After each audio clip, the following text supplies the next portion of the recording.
You're listening to Armchair QB South. Please like and subscribe today. Find us on Facebook and Twitter for live broadcasts and breaking news. Armchair Quarterback South, giving a Southern voice to the world of sports. I have said enough for a lifetime. I wish you all a very pleasant good afternoon.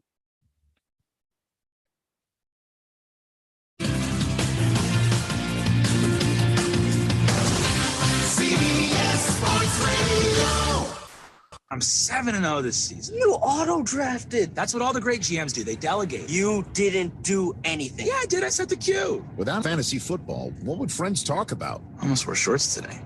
Oh. I was going to do a sweatshirt shorts combo. Switched to pants instead. Armchair.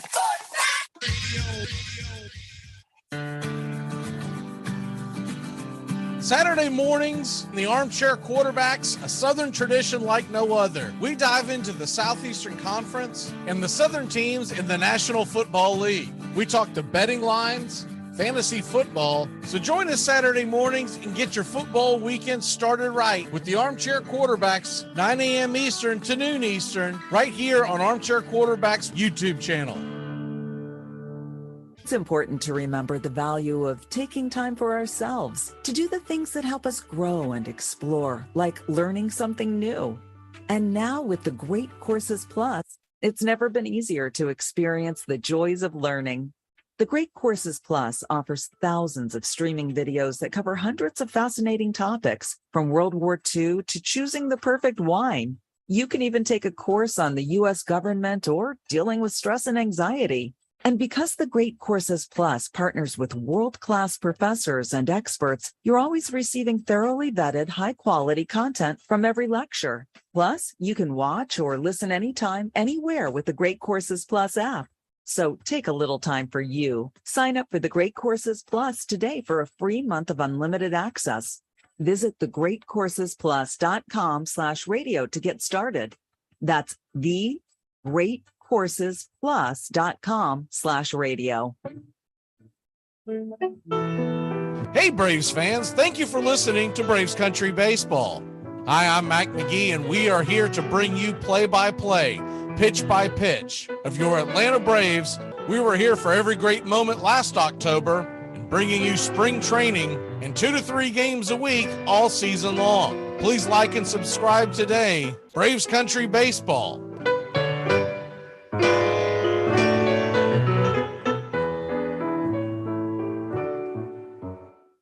It all starts with just one thing. When recycling, rinse out jars and cans, and avoid recycling waxed paper or paper soiled with food. This will reduce recycling contamination. Find tips and more at onethingus.com. What's your one thing? I think my jersey was one of the top-selling jerseys around the world. It was like Kobe, LeBron, and then I was right behind them, and I didn't make a dollar from it, but nor did I want to, because I knew going into college what it was all about. I knew going to my dream school where I wanted to go, the passion for it, and if I could support my team, support my college, support my university, that's what it's all about. But now we're changing it from us, from we, from my university, from being an alumni where I care, which makes college football and college sports special, to then, okay, it's not about us, it's not about we, it's just about me. And yes, I know we live in a selfish culture where it's all about us, but we're just adding and piling it onto that, where it changes what's special about college football. We turn it into the NFL, where who has the most money, that's where you go. That's why people are more passionate about college sports than they are about NFL. That's why the stadiums are bigger in college than they are in the NFL, because it's about your team, it's about your university, it's about where my family wanted to go, and you're taking that away so that young kids can earn $1. And that's just not where I feel like college football needs to go. Armchair.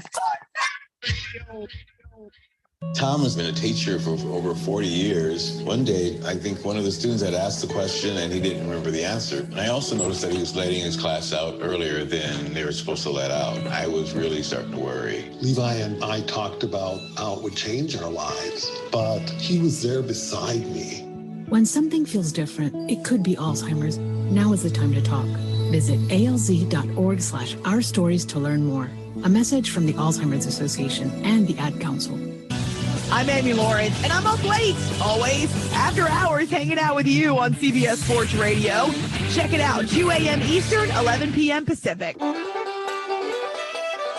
Join the Armchair Quarterback Show for its 9th season.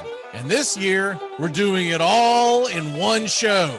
Saturday mornings, 9 a.m. Eastern to noon Eastern, we'll be talking college football, the SEC, the Big Ten, other big games of the day. We'll be diving into the National Football League, focusing on the Southern football teams and all the big matchups throughout the land, and doing it while covering the point spreads, the over-unders, the prop bets, fantasy football. We'll tell you who to start and who to sit, and everybody's favorite, the stupid underdog picks. We'll cover Major League Baseball all the way through October and beyond. It's the Armchair Quarterback Show, 9 a.m. Eastern to noon Eastern, Saturday mornings on Armchair Quarterback's YouTube channel. You're listening to the Armchair Quarterback Show. Please like and subscribe today, youtube.com, Armchair Quarterback South. Saturday mornings and Wednesday evenings, along with pop-up shows and our sister station, youtube.com @Braves Country. CBS Sports Radio. You're listening to the Armchair Quarterbacks on CBS Sports Radio, #1 sports station. Good morning, and this is your Armchair Quarterbacks Sports Flash. We have a full slate of college football on the horizon. It all starts at noon. Is the number 2. You're listening to the Armchair Quarterback Show. Please like and subscribe today, youtube.com, Armchair Quarterback South. Saturday mornings and Wednesday evenings. And our sister station, youtube.com @Braves Country. You're listening to the Armchair Quarterbacks on CBS Sports Radio, #1 sports station. This portion of the show is being brought to you by Ed's Almost Good Beer. Remember, Ed's Almost Good Beer was brewed in God's country when God wasn't looking. Hey, football fans, the Armchair Quarterback Show is back Saturday mornings, 9 a.m. to noon Eastern. 3-hour wake-up show that'll cover it all. College football, the NFL, fantasy football, and Major League Baseball. It's the Armchair Quarterback Show, 9 a.m. Eastern to noon Eastern, Saturday mornings, right here on the Armchair Quarterbacks 1 YouTube channel. Hey, Jacksonville, winter is the perfect time to start planning for your healthy, pest-free spring lawn with True Green, America's #1 lawn care company. True Green's science-based approach and local expertise will help give your lawn the year-round care it needs to be thick and weed-free. Go to truegreen.com/radio to save 50% on your first service. Just call 866-946-5956 or go to truegreen.com/radio today and get a lawn to be proud of. Lager, the beer that brought the forest down. I drive an exotic imported sports car. I eat exotic foreign food like frankfurters and pizza. But when it comes to numbing my mind, I'm a patriot. I drink the beer that brought the forest down. I'm a lager man. And with the new 80-bottle trunk pack, you've got enough for the evening. Hey, it's happy hour somewhere. Lager brings out the patriot in you. Join the Armchair Quarterback Show for its 9th season. And this year, we're doing it all in one show. Saturday mornings, 9 a.m. Eastern to noon Eastern, we'll be talking college football, the SEC, the Big Ten, other big games of the day. We'll be diving into the National Football League, focusing on the Southern football teams and all the big matchups throughout the land, and doing it while covering the point spreads, the over-unders, the prop bets, fantasy football. We'll tell you who to start and who to sit, and everybody's favorite, the stupid underdog picks. We'll cover Major League Baseball all the way through October and beyond. It's the Armchair Quarterback Show, 9 a.m. Eastern to noon Eastern, Saturday mornings on Armchair Quarterbacks 1 YouTube channel.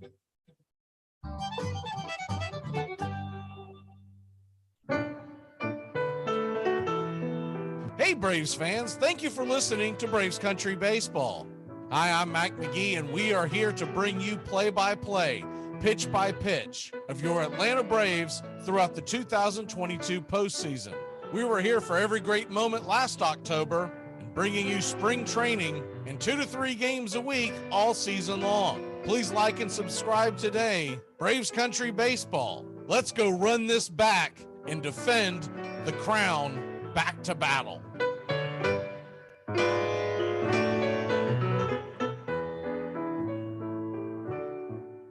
You're listening to the Armchair Quarterback Show.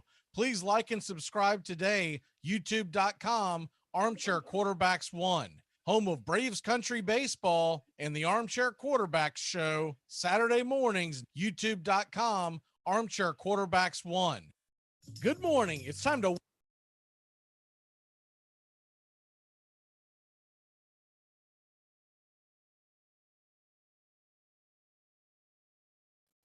You're listening to Armchair QB South. Please like and subscribe today. Find us on Facebook and Twitter for live broadcasts and breaking news. Armchair Quarterback South, giving a Southern voice to the world of sport. The 10, 15. State of Florida. Under is 40. And that's your Armchair Quarterbacks Sports Flash. Please like and subscribe today. Stay tuned for the Armchair Quarterback Show. Why did you get so drunk? You got drunk. I'm just really exhausted. What's in that cup? Rum and Cokes. Do you have any idea how important this is? We're trying to save the pub cup. Really? This is what you're doing? This is what you're doing? Do you know what's going to happen if... Hyperbole is done. Now we can finally play the game. We are live in Tallahassee, the capital of the great state of Florida. That's Desmond Howard going in motion on 2nd down and 5 for Michigan, playing on real grass at Michigan Stadium. Going to the sideline. It is intercepted. Florida State was...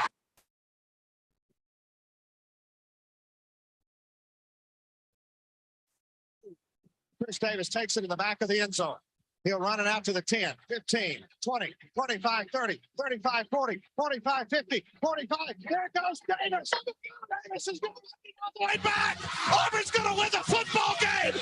Auburn's going to win the... We're down to the 20, but the bands are out on the field. There were flags all over the place. The most amazing, sensational, dramatic, heart-rending, exciting, thrilling finish in the history of college football. In trouble in the backfield, wants to throw now, and he's going to go deep. And I mean deep, and I mean touchdown, Florida! Miracle finish. A Hail Mary that's full of grace for the Gators. Barkley trying to bounce it. And does escape. Saquon Barkley in the clear. Saquon Barkley. 79. It's a 31-30 game, and what are they doing? I have not seen the kicker come on the field, and I don't think he's coming on the field. Tom Osborne made this decision a long time ago. He's decided to go for 2 and take a shot at winning. I commend him for it. This is for the national championship for Nebraska.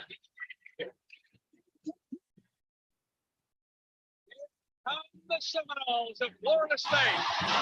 It's a battle for flagging rights and recruiting advantages in the state of Florida as the Gators come calling, and Chief Osceola ready to get it started. Tallahassee. Moody flushed, throws it down.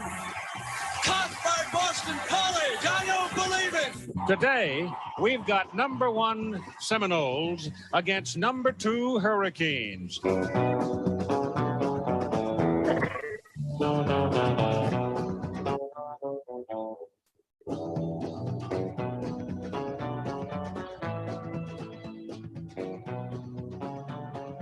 Good morning. Welcome, y'all. As Doug joins us, clearing up his smoker's cough. Man, we can hear you. Mute your damn mic, son. Sorry. Smoke another one. All right. How are you this morning? Doing good. Doing good. You don't sound it, but okay, I'll take your word for it. Did you It watch was a late night last night. Did you watch the World Series last night? Oh yeah, every last inning of that. Dude, So for folks that missed it, Philadelphia took a 1-0 series lead, and everyone keeps singing these heartstrings about Dusty Baker needs to get himself a World Series. Dusty Baker needs to quit doing Dusty Baker things. That guy outmanaged by a damn. He could get outmanaged by a 2-year-old. I have never seen a guy who's self-employed. I don't know if he chokes or if he just doesn't get the game. Justin Verlander is getting his ass handed to him. He should have went to the bullpen. When it was 5-3, he should have went to the damn bullpen right then. Right. You've been off for a week. Your bullpen's ready to roll. You need to win game 1 on your home turf. Worry about game C and see this is how he got outmanaged by Snicker. Snicker outsmarted him the entire series. Snicker did the same thing to Dave Roberts. This is last year. Right. He worried about winning the game in front of him, which is what Thompson's doing with Philadelphia. He's not worried about tomorrow because you don't know if you're going to get your ass blown out or if you're going to blow somebody out the next day. Right? Yep. So you can't manage for what's the rest of the series going to look like. First of all, you're going to get Sunday off. So you have time to rest, guys. That's number one. Number two, you got Framber Valdez going today, who normally gives a pretty good outing. You had a 5-0 lead and you lost it. This loss is totally on the shoulders of Dusty Baker, and you can't blame anybody else. If you blame anybody else, you're lying to yourself. I was just going to say, I watched that, and I watched that play out, and I'm like, where have I seen this before? What World Series game did I see this before? And I go, I believe it was game 6 of the 2002 World Series where he did the exact same thing. Yeah, when he was the manager of the Giants. He constantly gets outmanaged, and everyone wants to go, poor Dusty. You got the most talented team in baseball. You have no reason, no excuse for losing. You lose this World Series, you choked. If you choked, it's on Dusty Baker. It's not on the plate. It's on Dusty Baker because he's the one running that locker room. And they bring him in. They hand him a platter of the most talented team in baseball because they thought they were going to have a hard time someone wanting to take over that team because the franchise has been busted for cheating. That team top to bottom is more talented than any team that made the playoffs. And I'm including the damn Dodgers that everyone was fawning over, which I said from the jump that the Dodgers were not going to win the World Series. They didn't have the pitching. The Astros had the pitching. Right. The Astros have the bullpen. One, swing home run over that popcorn stand that is Minute Maid Park in right field, which is an atrocious right field. What is it, like 330? I think the ball was like 336, 337 over the wall. Barely got over the damn wall. But put that aside, they never should have been in that position because the Phillies never scored again after they tied it up at 5. When you have a 5-0 lead at home, game 1 of the World Series, you have to win that game. And there are no excuses.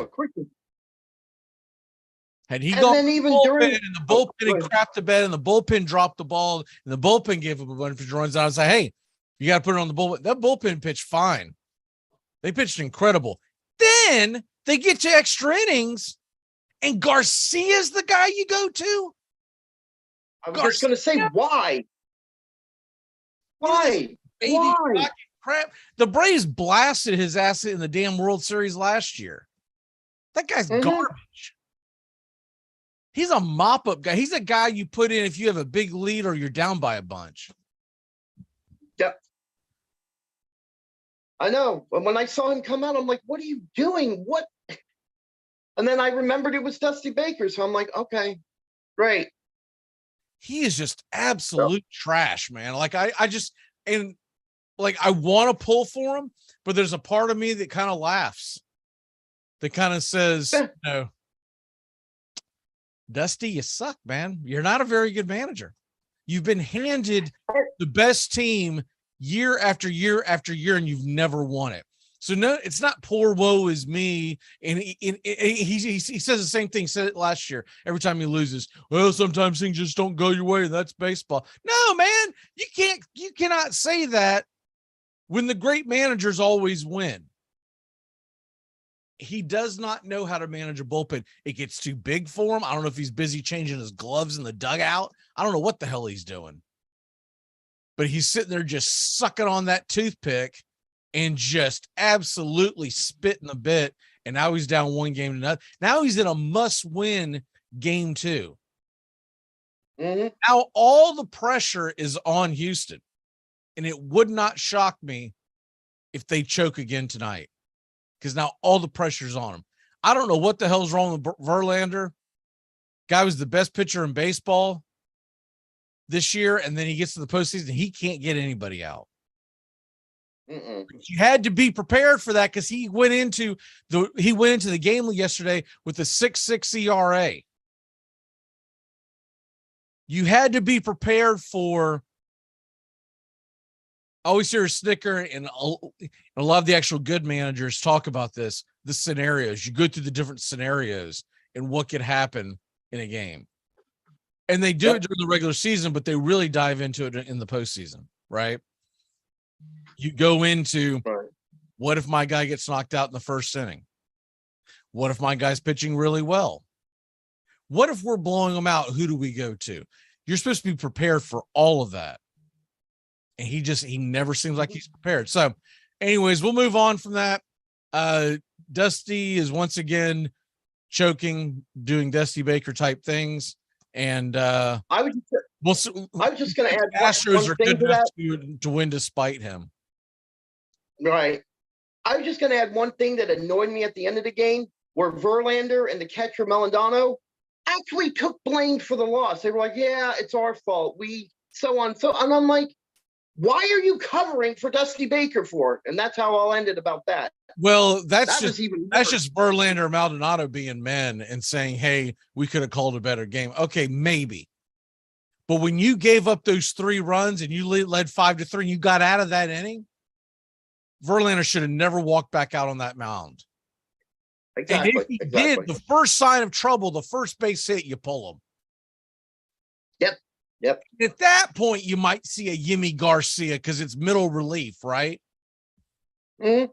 But Garcia is junk. Everybody knows it. That's why he has to do that baby rocking thing, because he's trying to hide. He's trying to hide his delivery. Yeah. And all in all, he didn't pitch that bad of an inning. He only gave up 1 run. And what in the hell is Diaz doing up there at the plate in that time of the game? That guy absolutely gave that at bat away. The wild pitch goes off the plate. They get the go ahead, the winning run in scoring position. And at that point, it was like a 2-0 count. And he just gave that at bat away, swung at some slider that was nowhere near the zone, and then just spit the bit. But anyways, we'll move on because we got a big weekend of football. The only thing that sucks about this is I'm going to say this. I don't care what Philly fan hears this. If the Philadelphia Phillies win the World Series, it's going to cheapen what the Braves did last year, because if that crappy Phillies team can win the World Series, it's going to start feeling like that this is almost turning into a March Madness type tournament. It's not quite that random, but it still feels like, what the hell's the regular season for, right? Yep. Anyways, I hope if nothing else, we get a really, really good World Series. I hope we get 6-7 games. Whoever wins the thing, all joking aside with Philly fans, they've had some bad years here recently. So, good for them that they're having a good season. I am pulling for Houston because what Braves fan in the right mind is going to pull for anyone in their own division. But hey, look, go ahead. No. I'm just going to say that I hope we get a good World Series. I hope this isn't the beginning of the end. In other words, it just we see a sweep or a 5 games to 1. Because I'm starting to wonder, can Dusty Baker win a game in Philadelphia? Because he is not big. He is not big time. All right. Not at all. Do you have anything else to add before we move on to college football? Oh, I was just going to say, look, for me personally, the only good thing that came out of that game was that Kyle Schwarber got a steal. So everybody in the U.S. gets a free taco in the next 10 days. Great. That's the only happy thing that We'll came out all of that. think about you, Kyle, when we're sitting on the John trying to pass through the freaking taco. If you want to call that a taco. All right, moving on. Real quick, NFL. Doug's a big Raiders fan, so we tend to talk AFC West. And one of the things that came about the last couple of days is the Kansas City Chiefs had a big trade acquiring Kadarius Toney. And I was curious what your thoughts were on that big picture with the Chiefs, who are 5-2 right now, Chargers 4-3. And I'll tell you what, even though they're 4-3, they don't feel like a real threat to catch the Chiefs in the division. I don't know why it is. It just doesn't feel that way. No, the Chargers, they're actually a mess. I can see the Chargers fading. Look, I even going to Kansas City though with Kadarius Toney. It's a great move. But one thing I've said about this Kansas City Chiefs, and it was after the Raiders, even though we lost the game, these Kansas City Chiefs are just not the same Kansas City Chiefs that we're used to seeing in years past. I don't see them as a big overall threat. The Raiders may not be able to get past them, and they and the Chargers might. But no matter who they are, it's a good signing, but there's something wrong with all I'm trying to say is the Kansas City Chiefs are a weaker team than people think. So having Kadarius Toney will make a difference. Yeah, it'll make somewhat a difference, but all I'm saying is they're a beatable team now. Because the Raiders should have won that game. That first half of that game, the Raiders called a perfect defense against them.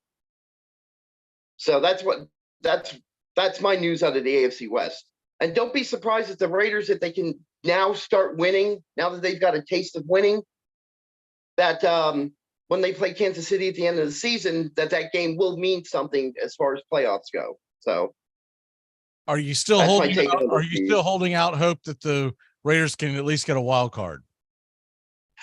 That's what I'm holding out hope for. What I saw yesterday, what I think we will see in the next couple of weeks, it seems like, just from my perspective and from a locker room perspective, is that I think the Raiders kind of turned a corner, especially offensively. They've turned a corner. And it seems like whatever McDaniels is calling, the Raiders players are getting. Because in watching Houston team, they didn't give the game away. I mean, that's not a great reference point, but what I saw offensively and even defensively to a certain point, it seems like the Raiders have got their stuff together, at least a little bit more than they did. Okay, but to that point, that makes tomorrow's game in New Orleans a must-win, because you can't go to 2-5 and losing to the Saints. You've got to win that game, and that's a tough road. Now, the Raiders are favored by 1.5 points. I'd be really shy I'd probably steer clear of that game, but yeah, I would as well. If they drop the game in New Orleans, I mean, you go to 2-5 in the AFC, you're going to be hard pressed to be able to go on any kind of a run to be able to get to the playoffs. Right. No, I've said the next 3 or 4 weeks are heart attack games every week. It's a must win. You're in a hole. They have to dig their way out. Their next but these are all 4 games. Oh, go ahead. Their next 4 games are must wins in my book, because they're games that they should be able to win. They're at New Orleans. Mm-hmm. They're at Jacksonville. They're at home against the Colts, who have just fallen off. And you think they're bad now with Matt Ryan? Wait to see what Sam Ellinger's doing in there. They're going to be very, very hard. And for people who have missed the whole thing about Matt Ryan, the reason why he is going to be a healthy scratch the rest of the year is if he gets injured, there is a clause in his contract. Have you seen this? No, I have not the contract. No.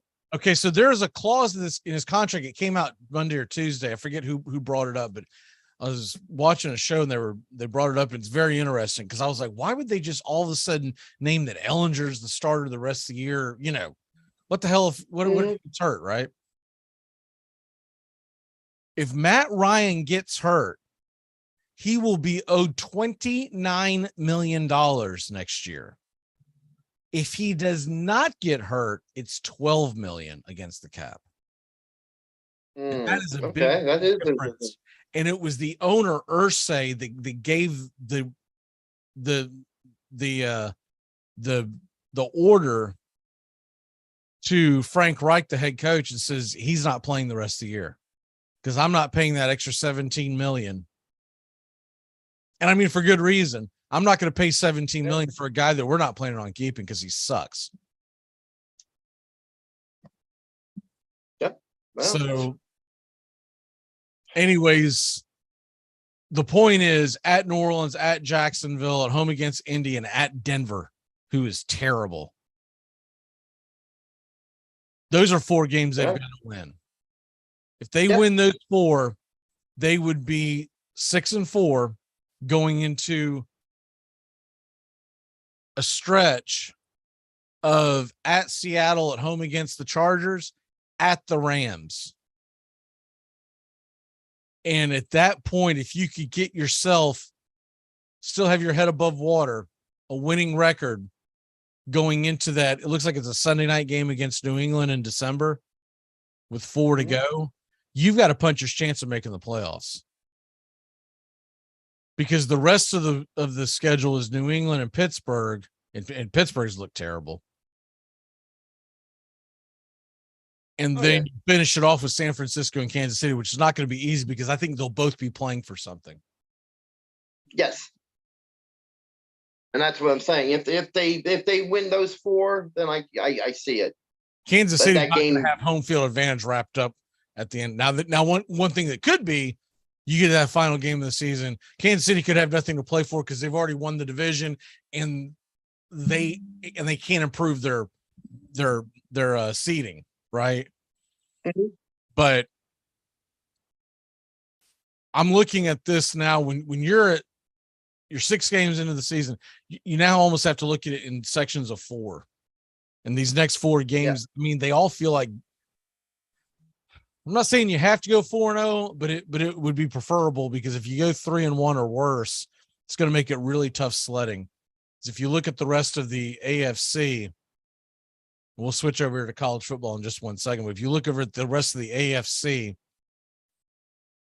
teams that are realistically going to be making runs at the playoffs, I'm going to eliminate New England, but the rest of the AFC East is all in play. Bills, Jets, Dolphins.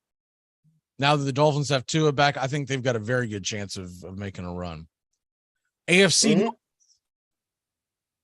right now, I'm only saying Baltimore and Cincinnati.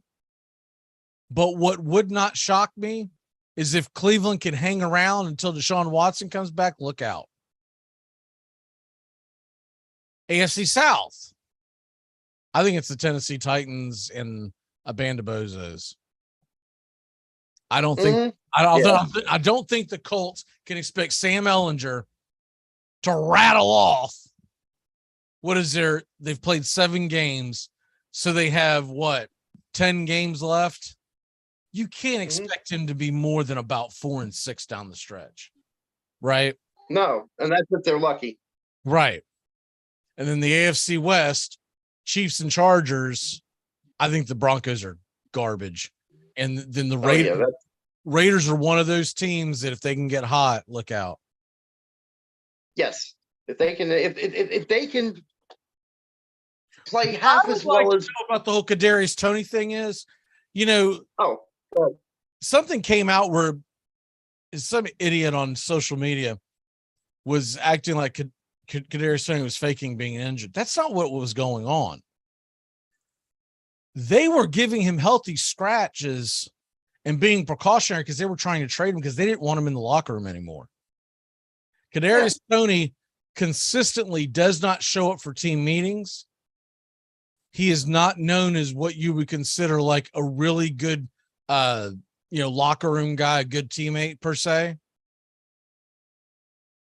And can Andy Reid and can Patrick Mahomes get the best out of it? Because I'll tell you what, if they can, the guy's got unbelievable talent when he's on the field. It just seems like he's never on the field. Or did they trade for poison? I mean, is he going to come to the Kansas City locker room and poison and bring that poison with him? That's another question. I mean, that trade was a gamble from that perspective. Absolutely. I would not bet on them. I'll put it that way. Yeah. I still think that they are below the Bills. And when you talk about teams that have a puncher's chance to knock off the Bills in the AFC, man, I would still take my chances with the Bengals or the Ravens. Mm-hmm. I think all Tennessee's doing is Tennessee's playing for the division title, getting the playoffs, and it'll probably be an early exit. Barring some damn miracle. True, very true.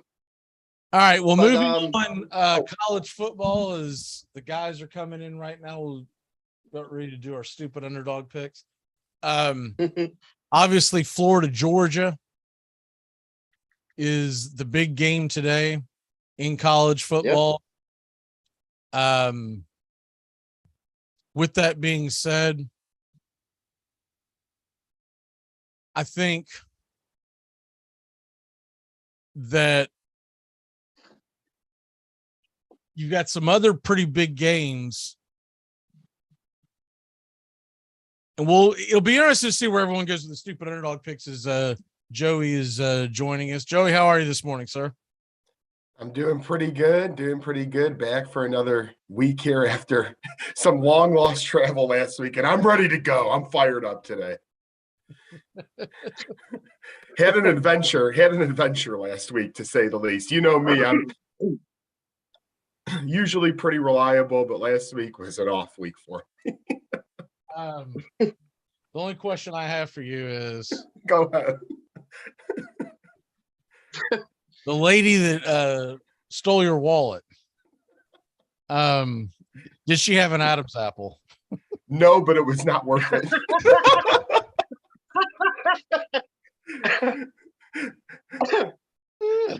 No Adam's apple, maybe as much hair as I have, but no Adam's apple. Welcome back. That's how they get you. Every time, rinse, repeat. Stupid dark bars and their late nights. Well, we're glad you're still alive and still kicking. Yeah. Real quick on the stupid underdog picks, we'll get caught up on that real quick. Let me see. I had it in front of me. Here we go. Doug, you have lost the lead. Wow. Oh, no. Bobby has you by 1 point. He's on fire. Now there's an asterisk there because he piggybacked off of one of my calls 2 weeks ago, but at that point we were still allowing that. So he has got a 1 point lead on you, 36-35. The rest of us are way back in the back. Okay. So stupid underdog picks for folks that have not seen this before. We take an underdog to win outright. And if they cover the spread, you get 2 points. If they don't cover the spread, you lose 2 points. But if you win, you get the points that they were underdogged by. So, for instance, last week, I don't have it in front of me last week's, but Bobby, or do I? Yeah, Bobby took Duke to upset Miami. I don't know how many more times we can call Miami losing an upset, but he got 10 points. Good for him. And so that's how he leapfrogged into first. Doug had Kansas State, and Doug was bragging to me via text during the game because at the time they were up 28-10, and I was ready to cash my ticket in, and somehow they spit the bit. They never scored one more point. Yeah. I didn't even watch the end of the game. I totally missed the end of the game. I was like, whatever. I thought for sure they were going to win that game. Yeah, I watched them never stay. What was it? TCU put up 28 unanswered, I think, or something like that. Something like that. I think they beat them 38-28. It was the score. So yeah, 38-28. Yeah. Because they didn't cover, Doug loses 2 and Bobby gains 10. So that's how he leapfrogged into first. But he's only got a 1-point lead. Joey, you are low man on the totem pole with 7.5 points. Where are you going for your stupid underdog pick today? Yeah, I've been looking at the big spreads being the low man on the total pole. I mean, real big. So I'm between a couple of games here. And the one I'm going to go with, everyone's high on Oregon right now and deservedly so. Having great quarterback play this year lately. But Cal's at home getting 17 points, and Plummer's kids playing quarterback. I know things aren't going great over there, but I need a big upset win. So I'm going to take the California Bears plus 17 against the Oregon Ducks in Cal, hoping for some magic. Cal plus 17. Yep. All right. Wow. Tones, you would be next at 9.5 points. Where are you going this week, sir? This is do I go with the Nittany Lions and have some faith because they're getting 15.5, or do I go elsewhere? I need believe in your boys. I need a lot, man. I need a lot of help. All my boys do right now. I'm lucky I'm even alive after Thursday night debacle. But I will go with yeah, you know what? Give me Penn State in the fight and James Franklin. I need a lot of help here. Probably gonna be wearing my dunce cap after that one. But hey, 15.5 points. You're at home. You're in Happy Valley. Ohio State is showing they are beatable this year. So if Penn State is able to put together a good game plan like they did last week against Minnesota, you never know. 15.5 points, that's a lot of points, and I need a lot of points. So let's roll with the fight in James Franklin's and hope Sean Clifford in his 800th career game could do something and upset Ohio State. I'm going to try to make a huge leap here. Give me the Florida Gators. 23-point underdogs to the number 1 or number 2, depending on which poll you're looking at. Give me the Gators to pull the upset off in Jacksonville. This is one of the weirdest rivalries. I grew up here in Jacksonville, so paid attention to it, even though I'm not a fan of either team. It always seems like when one team is a decisive favorite, that team normally does not show up. And though I seriously doubt Florida can beat Georgia, I've not been impressed by Georgia this year. If I had a vote, I would have Ohio State and Tennessee both above Georgia in the college poll right now. I get it that they're the defending national champions. I'm not taking that away from them. But from what I've seen on the field this year, Georgia has struggled.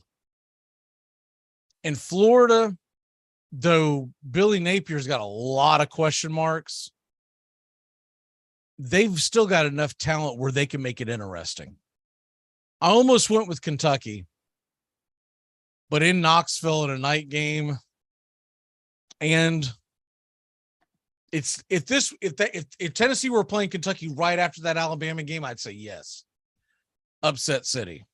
But I think they've had a time a week to come off of cloud 9. So plus if that Kentucky spread was a little higher, I probably would have went with it. But all right, Doug, where are you going, sir? I'm going with that Kentucky-Tennessee game. I'm betting against the spread. Tennessee is not going to cover that spread. It's going to be an extremely high-scoring game. Kentucky is rested. They're getting Tavon. They're getting their Jeremy Flax back. They're getting Tavion back at wide receiver. I think this is more of an important game and more of an interesting game than the Florida Georgia game. That one I'm excited to watch. All right. And as you walk it off here, give us one big thing that's going to happen this weekend. I'm going to agree with you. My one big thing, since you picked it first, though, I think Florida's going to win this weekend. That's my big thing. You kind of stole my thunder a little bit. I don't actually believe it. I just took it as a stupid underdog. It's a weird game. No, I would not be surprised, and that's my big thing. The only pushback I would give on this is last couple of times they've played Florida, the Georgia and Florida game has been played. Florida doesn't look like they belong on the field with Georgia. So that's my only concern, is how much of a difference can Billy Napier make? And I might be in the minority, but I'm extremely underwhelmed by what he's done so far. I think he makes a lot. I am too. You know who he is? He's the Dusty Baker of damn college football. He makes a lot of stupid in-game decisions that cost his teams games. Mm-hmm. So, all right. Okay, bud. We will see you next week. We're going to take a really quick break. When we come back, we will dive into the Penn State Nittany Lions and Ohio State Buckeyes. We'll be back in just a flash here on the Armchair Quarterbacks. This portion of the show is being brought to you by Ed's Almost Good Beer. Remember, Ed's Almost Good Beer was brewed in God's country when God wasn't looking. Hey, football fans, the Armchair Quarterback Show is back Saturday mornings, 9 a.m. to noon Eastern. A 3-hour wake-up show that'll cover it all. College football, the NFL, fantasy football, and Major League Baseball. It's the Armchair Quarterback Show, 9 a.m. Eastern to noon Eastern, Saturday mornings, right here on the Armchair Quarterbacks 1 YouTube channel. Hey, Jacksonville, winter is the perfect time to start planning for your healthy, pest-free spring lawn with True Green, America's #1 lawn care company. True Green's science-based approach and local expertise will help give your lawn the year-round care it needs to be thick and weed-free. Go to truegreen.com/radio to save 50% on your first service. Just call 866-946-5956 or go to truegreen.com/radio today and get a lawn to be proud of. Lager, the beer that brought the forest down. I drive an exotic imported sports car. I eat exotic foreign food like frankfurters and pizza. But when it comes to numbing my mind, I'm a patriot. I drink the beer that brought the forest down. I'm a lager man. And with the new 80-bottle Trump pack, you've got enough for the evening. Hey, it's happy hour somewhere. Lager brings out the patriot in you. You're listening to the Armchair Quarterbacks. Please like and subscribe today. YouTube.com/@Braves Country. The foulest stench is in the air. The funk of 40,000 years. And grizzly. This year, I decided to really get into the spirit of Halloween. It may have been the costliest decision I've ever made. My greased up head went into the pumpkin, no problem, but it won't budge. I can't get it out. Try again. I mean, I could try destroying the pumpkin. No. But as Jim and I discovered, any blow to the pumpkin itself could prove fatal to me. At first, I drove myself crazy thinking about the things I should have done differently. I never should have played that joke on Aaron. Never should have hollowed out this pumpkin in the first place. Then I realized I was being silly. I mean, the pumpkin should rot off of my head in a month or two, right? Armchair. Community Access Channel. The Armchair Quarterback. He's full of beer and he's full of snacks. The All-American Man. Welcome back here. Hour number 2 is approaching us here on the Armchair Quarterbacks. And Joey Areola, Mac Magee, and Tones is here. He is again. Tones has a red shirt on. What the hell is that about? It's a Castellanos tee, actually. You know, got to support the World Series, man. I was in Cincinnati, great ballpark over there, great American ballpark, completely one of the most beautiful I've ever been to. And I had to scoop myself, or actually, somebody scooped this for me. So shout out to Olivia. But yeah, got me this Castellanos shirt. I was a fan of him on the Cubs. So got to support the man in the World Series at this given time. That guy has made 2 incredible sliding catches in the playoffs, and I can't explain it because he's a terrible defender. He's a really bad defender. But he has made 2. One was against Atlanta in game 1, I think it was. Yeah, game 1. And then one was last night. And both times I did not think he could get to the ball. And both times he somehow has made this sliding catch, and I'm like, damn. Yeah, there's some plays going on for the Phillies right now where you just wonder, is it their year? You know, sometimes the sun shines on a dog's ass, right? Mm-hmm. And if Dusty Baker doesn't want to choke again, he's gonna have to get it together. That's all I know. Ooh, it's too often of a scene there for Mr. Dusty. I like him, but he's got to step up one of these times. Man, I'm getting to the point where I was a Dusty-ish fan. But I'm getting to the point where I really don't really care anymore, because you can't keep blaming fate on why you're getting outsmarted. Yeah. At some point, you just suck. Correct.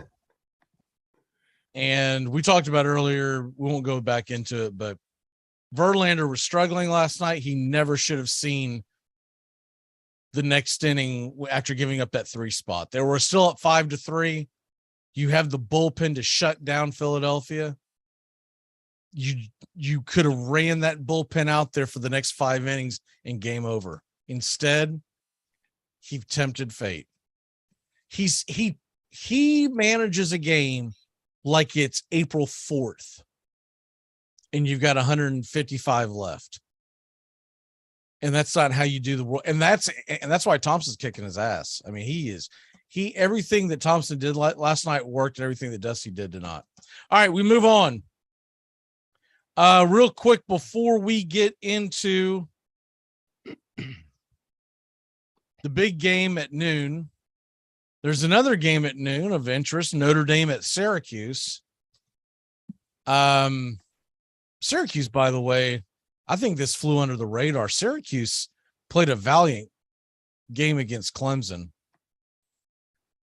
and had a couple of things gone their way. They would have pulled off the upset last week. Instead, Syracuse is a 1.5 point favorite at home in the Carrier Dome. Noon on ABC, over unders 47.5. I would take Syracuse. I'd be more likely to probably grab the money line because Syracuse scores in such small amounts. I think it's going to be a defensive battle, and I could see a situation where Notre Dame makes this game close enough where you're going to be kicking yourself for taking the 1.5. But I know odds makers tell you not to do that, so we have to go by what's smart. I would still lay the 1.5 with Syracuse. What say you, Joey, our resident Notre Dame fan? Yeah, as a Notre Dame fan, it's been very up and down all season long. Started off very poorly in a loss to Marshall, made a couple nice wins. Then you stumble against Stanford.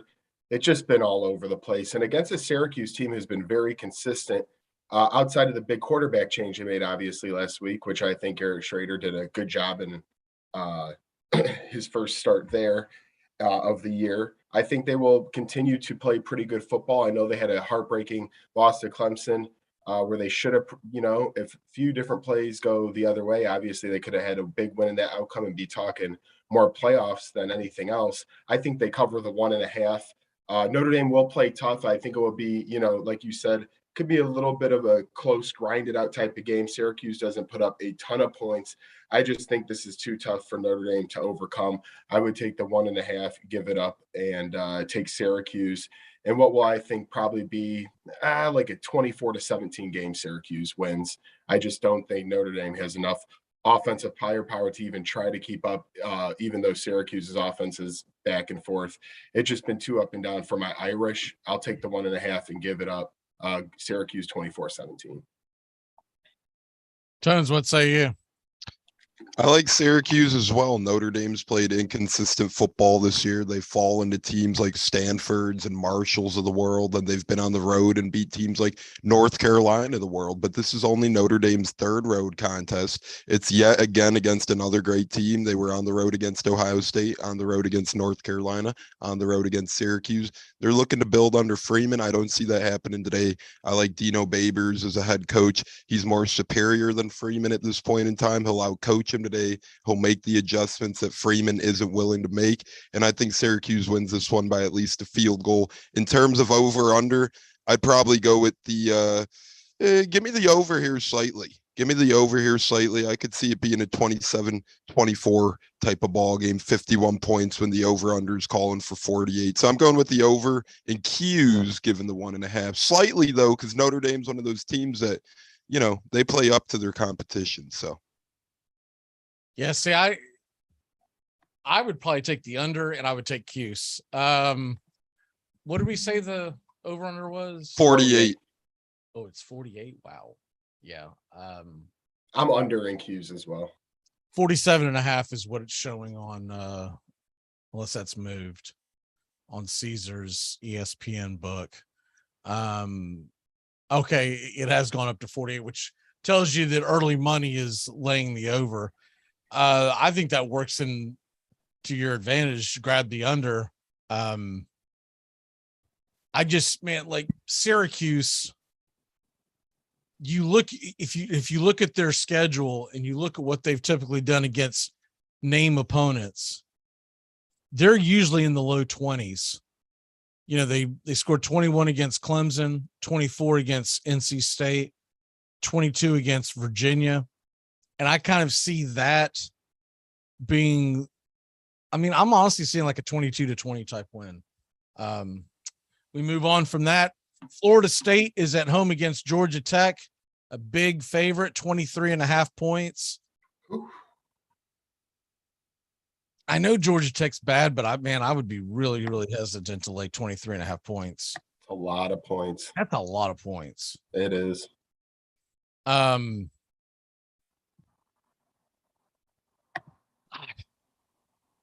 just don't even know if I would touch this game. The one that did intrigue me, the number that I saw, the over under is 48. I think that's gettable. Yep. And also Florida State's over under team total is 33.5. I think that's gettable. But if I was going to lean, I would probably take Florida State minus 23, but I would probably stay clear of this. What say you, Joey? Yeah, I mean, it's tough to, like, as many points as it is, like you were alluding to, also hard to bet on Georgia Tech. They only score about 16 points a game. They're not the flashiest team, never really have been for the most part on offense. I'm definitely taking the over in this play is the one bet I would make. I would stay away from the spread just because I could see Florida State being up pretty big and then they kind of let things play off and Georgia Tech gets maybe one of those, you know, fluky touchdowns or something like that. But that's just too rich for my liking on the spread. I do like the over in this game. Is Florida State, I mean, they dang near average 31 points a game. So by themselves, they could get pretty close. So Georgia Tech just has to kind of keep up theirs on the back end, maybe score a couple touchdowns. But I like the over, and I'm staying away from the spread. What say you, Tones? Yeah, I think Florida State ultimately wins by 17 to 21 points. I don't know if I could lay the 23 as Georgia Tech has been playing better football with an interim head coach. That's a lot of points, although I think it's a blowout. I think Georgia Tech backdoor covers, whether it's a field goal, touchdown, some sort of that nature, although I think Florida State blows them out. And I like the over in that one as well. I think anytime you're given 23 in a football game, it's a pretty good indication that the over has a pretty decent chance of hitting with that big of a spread. If you think the underdog is going to cover, especially, give me the over and give me Georgia Tech, although I do like Florida State to win this one by a good amount. 23 is just a lot of points. And since Mike brought it up, Illinois, Nebraska. That's our Nebraska native, Mr. H, right there. Yep. Nebraska getting 7.5 points in Lincoln. It's a 2:30 start local time. Illinois, I have not watched a lot of Illinois football, but they've got to be doing what. Look, they're 6-1. They're number 17 in the country. I'm sure y'all are much more familiar with them living up in that area. Is this Illinois team for real, or is this smoke and mirrors? Or I think a lot will be told today as they go on the road. Yeah, I mean, listen, I think it's going to be a tough game on the road today. But that being said, to this point, Illinois has been for real. They have one of the best running backs in the country. He's been just on fire this season. His numbers are pretty much off the chart. And Chase Brown, he's been really good for them. Their one loss was to Indiana on a fluky couple of plays where it goes the other way. And Illinois could be sitting here undefeated. I know it's hard to believe. Illinois hasn't really been on maps since the Juice Williams day when they played in the Rose Bowl against USC and got blown out. That was way back in the early 2000s. But to this point, they've been very for real. They don't really make a lot of mistakes. And like I said, Chase Brown, he's not going to be in the Heisman candidate. He's not going to be, offered a seat or anything like that. But over 1,000 yards and a few touchdowns, he's been really solid for them. This Illini team plays pretty good football under the new coach. Big boy has been there a little bit. He knows how to win big games. Yeah, Balema, thank you for helping me with that from the SEC to now here. They are for real. That being said, today is one of those trap games where like you said, this is their show me game. People are now paying attention. What's going to happen? Tones, what do you think?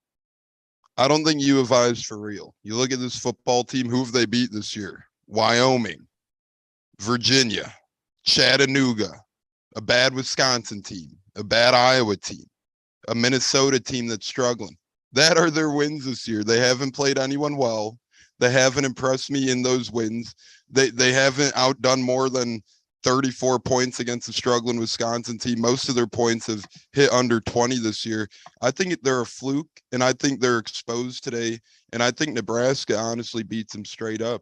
I think after getting rid of Scott Frost, they're playing better football over there in Nebraska, and they're ready to fight. No, they're not playing better football. Yeah, they are. If you look at Nebraska, Illinois has blowout wins. Nebraska's not playing better. Nebraska beat Indiana. Nebraska beat Rutgers. And then they almost beat Purdue. So in the past 3 games to me, and I didn't mean they're playing better than Illinois. They're playing better without Scott Frost if you listen to the context. But sure, if you want to go there, they are playing better than U of I in the past 3 games. And that's why I think they do ultimately win this one today. If U of I played Purdue. The pushback that I'll give to that is, okay, it's really easy for us to pick apart who Illinois is playing. But who the hell is Nebraska beating? And Illinois blows out their opponents when they beat them. I mean, 9-6 over Iowa is not really a blowout. Blowing out Wisconsin, blowing out Virginia, blowing out Chattanooga, blew out Minnesota. 14-13 win against Rutgers. Man, I'll tell you that's impressive. That sounds like an Illinois win right there too. All Big Ten is the same. Was it before or after the Oklahoma game? After the Oklahoma game. So, I mean, they've definitely played better since he's left. But at the same token, they haven't played anybody of the same ilk. They did give Purdue a good run for their money. And with that being said, Purdue has been a feisty team this year.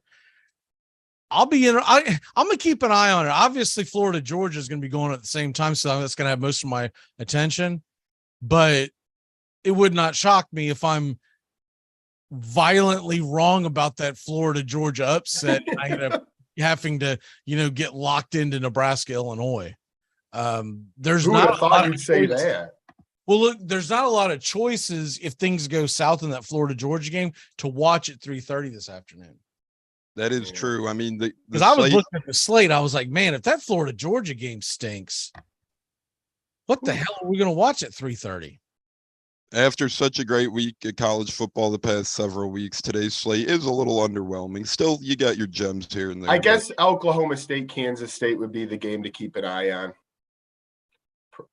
They should have really thought about putting game 2 of the World Series on about halftime of the 3. What time is it at? 7 o'clock? I think 8 o'clock Eastern. I believe I saw that all the first pitches for the World Series this year is 8:03 Eastern. Okay. Which I think got bumped up a little bit from what I remember when I was doing the call last year. I feel like first pitch was always a much further past 8 p.m. Wasn't it like 8:30 Eastern last year? It was somewhere between 8 and 8:30. I don't remember the exact time. I'm thinking it was like 8:15-ish, 8:20-ish, somewhere in that neighborhood. But I could be having that confused with something else. But I do feel like that they've bumped it up. I mean, I honestly, I would be in favor of them bumping it up a little further. Because the big thing with sports that they miss, especially the sporting events, that's not the Super Bowl, because the Super Bowl is one time, right? Yep. If you want a kid to fall in love with your sport, this goes for NBA, NHL, MLB, college football. Start your games earlier, because the kids, you're not going to get a kid to watch if he knows he can't see the end. Mm-hmm. And I did see where college football is changing their start time for the national title game this year. I believe it's 7:30 or 7:37, something like that, which is about an hour earlier than what it was in years past. Well, yeah, I just remember being in college watching Florida State Clemson national championship. That thing ended around midnight hour. You know, you got a lot of younger kids who just can't stay up that late. Yeah, and they always play the damn thing on a Monday. Mm-hmm. Yeah, the NCAA men's tournament final, it's like, oh my gosh, that game kicks off at like 9:30 Eastern time. Same exact thing. It's like the college. We always talk about it. I feel like every time they happen, we're like, why is it so late on a Monday? So finally they, step up and are fixing, well, hopefully fixing that problem. I'm hoping that they fix the Final Four as well. Mm-hmm. It's usually like 9:20 first tip or 9:18. Oh, that's god awful. What are you doing? I mean, the game only lasts like 2 hours. You don't have to start it that much earlier just to get it where it's like it's not going to stand before the evening news comes on. Mm-hmm. There's no way in hell they're going to get it done by 11 o'clock Eastern. You don't need 5 hours of pregame. Yeah, it's unbelievable. Every single, but oh well, what are you going to do?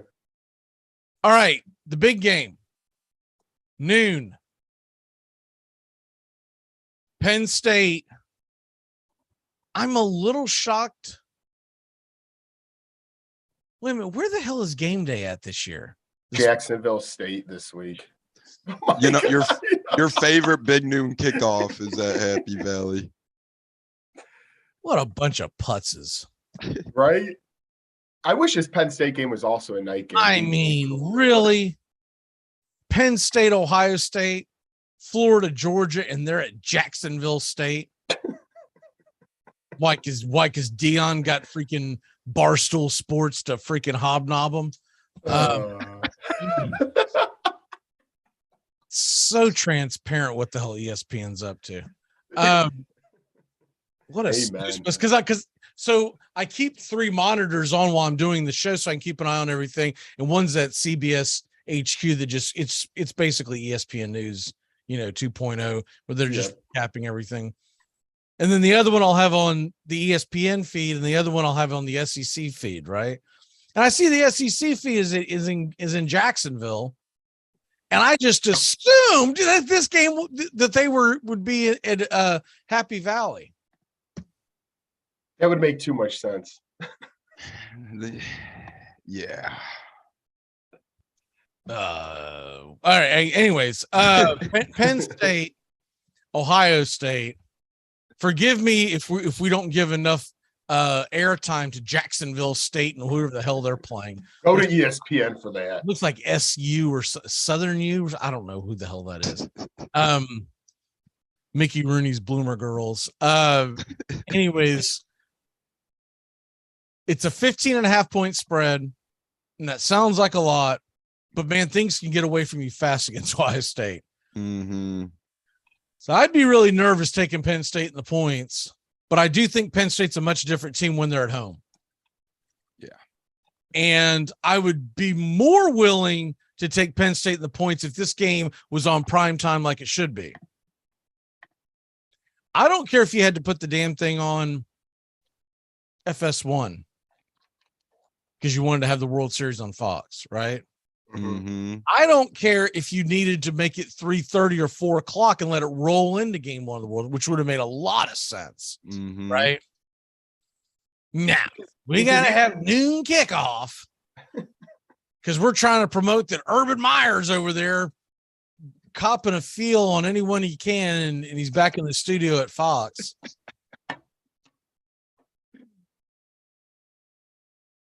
I feel like Ohio State is probably a much better football team this year than Penn State.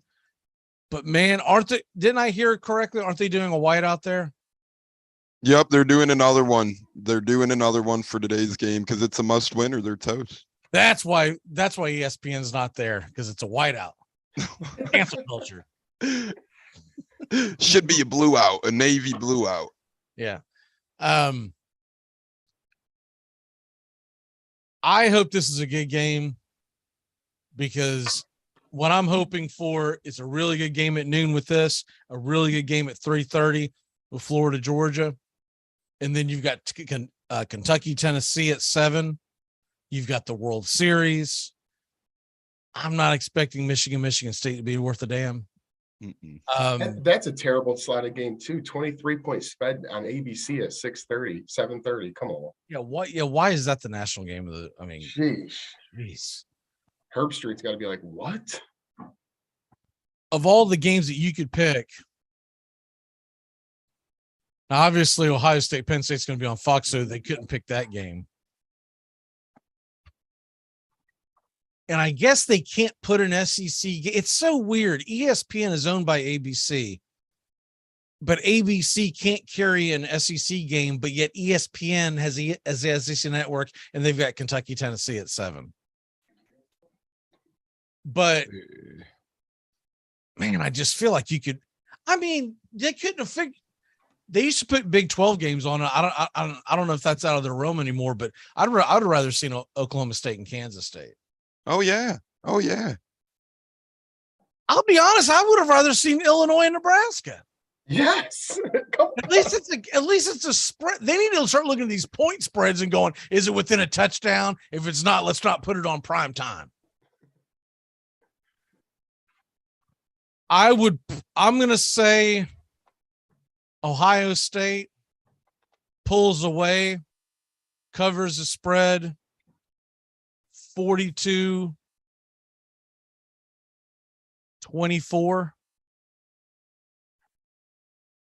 What say you, Tones, our Penn State guy?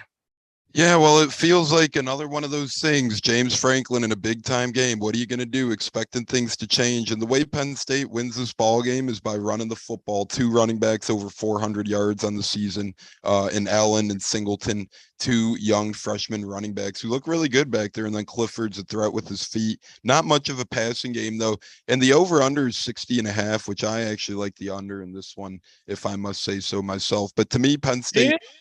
I like the under. You know, I see Penn State's defense come into play. I see them trying to clamp down a little bit. I don't think Penn State ultimately wins this game, but I think they play a really good, sound football game. Ohio State, Stroud and those guys are always dangerous. They're always good competition. Their offense, as Magee alluded to, can put up numbers in a hurry. This offense is one of the best in the country, if not the best in the country at putting up points. So they got Marvin Harrison Jr., who's lethal down there. They got Williams, who runs really well. They got Egbuka, who's a great wide receiver. They're just loaded over there. I think they ultimately win this game. I don't think it's as high a scoring game as people think. And I think Penn State does cover and play tough. Not enough to win, though. I'm going with the 31-26 Ohio State victory. It's the under. Penn State covers, Ohio State wins, and James Franklin is left looking around after the game with the same face he always has. I lost another big one. Come on, James. Step up today, buddy. Don't have that Todd Bowles look on your face before I ride down to Happy Valley and smack it right off. Let's go, Penn State. If Michigan can hang 41 on Penn State, Ohio State can probably hang 41. And that's fair. On the road, though, not giving excuses, but at home, I like their defense to play a lot more fierce behind that crowd in Happy Valley than when they had to go to the big house. I hope you're right. I'm pulling for the Nittany Lions today. I hope they pull off the upset. I think everybody, unless you're an Ohio State fan, is always pulling for chaos.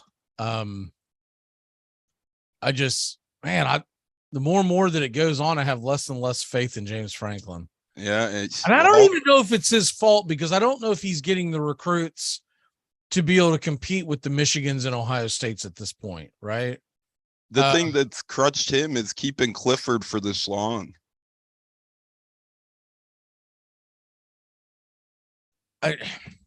That Ohio State team just seems like a machine. Joey, what say you? Yeah, definitely taking Ohio State to win this game outright. I'll get to my full pick in a second, but I watched a little bit of Ohio State and Iowa last week, and Stroud in the first half in Iowa looking a little sluggish, making some characteristic plays of himself. And then in the second half, they just ramp up and blow the doors off of Iowa because Iowa is just a pretty bad football team. But I do like Penn State to keep it close for a while. I think it's going to be a low-scoring first half game. With that crowd behind them, I think you're going to see what you want to see in this game, right? You want to see Penn State hang around. You want to see him be gritty, maybe get a touchdown on the defensive side of the ball, maybe make Stroud make a mistake. But in the second half, I do think Ohio State prevails and Stroud catches some lightning with those receivers. But I'm going to go lower than even most people are saying. I'm taking the under and going Ohio State 28, Penn State 17. I think, like I said, and believe me, I know the Ohio State offense is electric. I just think they're going to have a lot of problems in the first half. They're going to be a little gung-ho. They're probably not overlooking this game because it's a good Penn State team, but we all know the track record here. Penn State is not good in big games. You just alluded to Coach Franklin. He's more looking like Dusty Baker than he is others with the repeating circle that he goes through year in and year out. I just think that Penn State defense does play real tough. So I got Ohio State 28, Penn State 17. I'm taking the under, and I'm taking Penn State in the points. So 11-point win isn't small, but when it's 15.5, I'm going to give Penn State the edge at home. I can't imagine they're looking ahead because the rest of their schedule until they play Michigan is pretty weak. After this Penn State game, they played Northwestern, Indiana, and Maryland. So yeah, and that was a little bit of laser focus going into this game. Yeah, it's maybe the start. I don't know. It just I have one of those feelings that the first half is just sluggish by their offense. That you're right, they're not going to be looking ahead to those crap teams you just mentioned. I just see a really good first half of football. And by the way, Ohio State star wide receiver is not going to play. Wow, I just saw that too. Jackson Smith. And I'm not pronouncing the second part of his last name because I don't know how he pronounces that. And that looks like a dangerous thing to be guessing. But Jackson Smith, Neba, maybe we'll go with, will not play. This is released 2 hours ago. I don't know if that'll have a lot to do with the final score, but if you are thinking about taking the under, that could be a big factor. I still think it's going to be a fairly high scoring game because every time I think someone can slow down Ohio State, they do. But when they say you slow them down, it's like they only scored 45 this week. Mm-hmm. That's fair. The only time Ohio State gets slowed down is when they play out of the conference and they run into like an Alabama or something. But even then, they'll hang 38. Yeah, like for example, against Iowa in the first half, they didn't do too much and they scored 54 points last week. It's like, 54 points, they just slaughter. I mean, they could even put up more. So you are right when you say they haven't scored less than 45 since that opening weekend against Notre Dame. And look, the first weekend of the season is always a crapshoot. Correct. Labor Day hard to roll or Labor slow Day down. was the last time that they didn't score 45. So that's why that's why I'm rolling with that 42-24 prediction. The stats are in your favor. And they could, like you said, they could stack points in a hurry. That offense has a lot of future pros in it. For Penn State to win, they have to win the turnover battle. It's got to be by a big margin. Yep. They got to get like 3 or 4 turnovers to like maybe 1. Yep. Flip the field a couple of times, have some short routes. But if they have to go toe to toe, it could be a long day in Happy Valley. Yeah, let's hope their two projected first-round defensive picks step up today. And Joey Porter Jr., that would be nice if he could force a turnover or something. And then on the D-line, PJ Mustipher, that interior lineman, the big boys. So those two are going to have to step up big time today in Happy Valley for any chance to cover the spread and to keep that game under. All right. Oklahoma State, Kansas State. It's another game. That's a mid-afternoon game, so that could be interesting. The only problem is I don't care about the Big 12, so I won't turn over there, right? I'll go, oh, that's an interesting score, and then I'll just keep if all the other games are blowouts, I might flip over there, or I might throw some money on it. Maybe it will intrigue your interest. Or I might open up HBO Max and watch some Big Bang Theory or something. I'm like, I don't know, man. To listen to Big 12 football, it's got to be a really, really big game. Kansas State's a 1.5 point favorite at home. I tend to think that they're going to get the W at home after falling on their face last week in the second half. Anyone see it differently? Yeah, I think Oklahoma State gets the W here only because I feel like we see this rinse and repeat with Kansas State almost every year. Now they start off pretty hot and then they slowly start to falter, although they lost to TCU last week. TCU's actually beaten these two teams in back-to-back weeks now. So I think Oklahoma State under Gundy gets a hard-fought win on the road. I think it's only a field goal game or something, but their offense is playing incredible this year, and I don't see it slowing down today. I think Oklahoma State wins this one by a field goal on the road. Yeah, and I'm similar. They put up 44 points a game, Oklahoma State. I think this is going to be a close game, like Tone said, probably 3 to 7 point range. But Spencer Sanders has, been electric. He's has over 2,000 yards and 15 touchdowns. So that's the reason I'm giving the edge is the quarterback play. Kansas State quarterback play has been up and down. At the end of the day, I think Oklahoma State will win somewhere in that, 31-27, 31-24 range. Another game of intrigue. Cincinnati at Central Florida. Central Florida is not ranked, but they are 5-2, and Cincinnati's number 20 in the country at 6-1. Now, this game doesn't have quite the spice that it's had in years past because neither one of these teams are headed to the playoffs. But the over-under is 56. Man, I think that over-under gets crushed. I feel like this thing's going to go into the high 60s. I kind of want to take Central Florida to win this thing, but I'm going to play it safe and say that the Bearcats hold on. But it is in Orlando.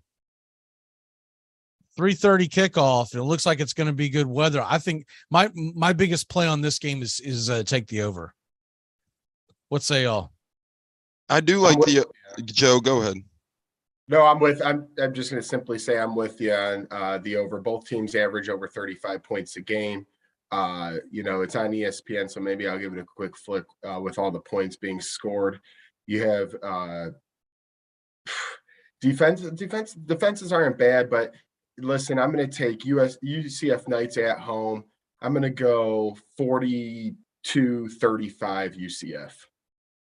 I'm going with the Bearcats here. Gus Malzahn is a nice coach for UCF, and he's done a nice job this year, but they just got routed by East Carolina, and the wide receiver converted quarterback they got over there, Plumlee, is their biggest hindrance. No touchdowns, 3 interceptions last week. I think that continues today. I see Cincinnati winning this one on the road and covering. I got Cincinnati winning 34-24 and the under barely coming in. I just think that Cincinnati is a better football team right now. Nothing against UCF. They're not playing bad football, but their quarterback is a hindrance. Gus Malzahn needs a new one there heading into next season. All right. And let's go ahead and switch over to the NFL real quick. Dun, dun, dun, dun. I cannot believe that I'm the only one with the team with a winning record in this group here. You didn't send me a brown bag yet for my head on the show, or what are you doing? Come on, give me a bag. And they're coming up with every excuse on the planet for Tom Brady other than the fact that the dude's done. He is done.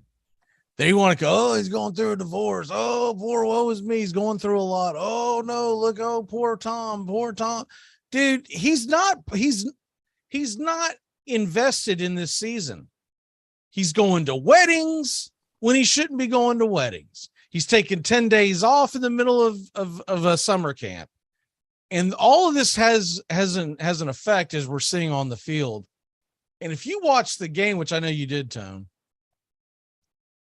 on Thursday, he made throw after throw after throw that were not Tom Brady type throws. They were off target. Sometimes they were late. And I don't know if he's just not prepared or if his skills have really eroded that quickly. I have a hard time believing that it's the latter. I feel like it's got to be a combination of the two because he was still one of the better quarterbacks in the National Football League when we last saw him in January last year, even though they lost to the Rams. Mm-hmm. He played an incredible game. Mm-hmm. And now you watch him. And I wish I could remember the scenarios, but they're replaying in my mind right now. Play after play. He probably should have been picked off 2 or 3 times. Mm-hmm.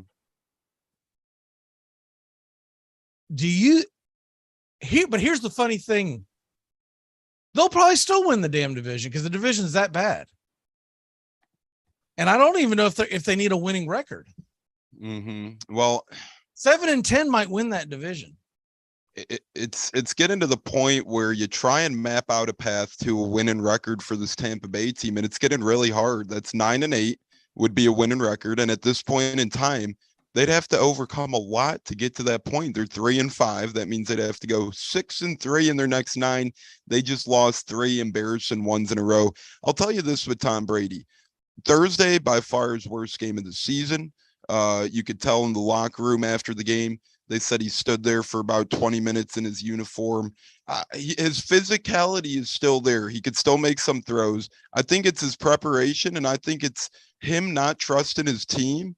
I'm not sure how, but guys like Mike Evans and other wide receivers seem to not be on the same page with their quarterback. And I'll tell you what, Devin White's somewhere hiding in Bollywood right now, getting pushed back 20 yards back by anyone that touches him.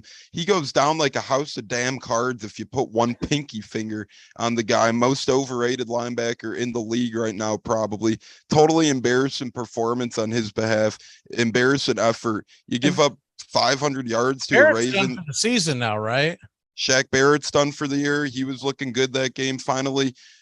Nothing is going great for this Bucs team right now. I will say one silver lining is this. Their offensive line looked a lot better with Nick Leverett in at left guard last game than it has previously with Luke Godecki, the offensive rookie left guard in there. So a lot of things going wrong for this Tampa Bay team. As you alluded to, they're lucky they're in a bad division. At this point in time, though, I'd take the field. I would take the field to win the division. I would take one of the 3 other teams over this Tampa Bay Buccaneers team to win the division right now. They've played. You can't tell me, you look around the NFL, who would this team beat right now? You have a hard time pulling names out of a hat for that one. As much as Tom Brady hasn't looked his part, I don't even think he's the biggest problem, as he only has 1 interception on the year. He does lead the league in passing yards. The scary thing is it's starting to look like that the Falcons could have a puncher's chance in this division. And who would have thought Panthers. If the Panthers win tomorrow,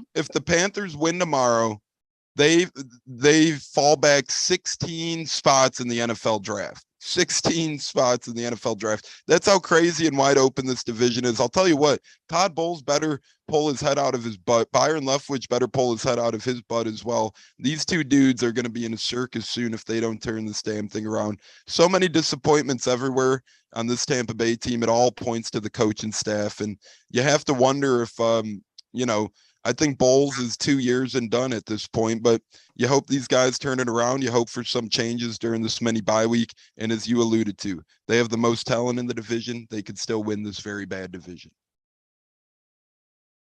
Yeah, if we were in any other division in football, though, you could pretty much write us off. I feel like right now, that's how bad we're playing.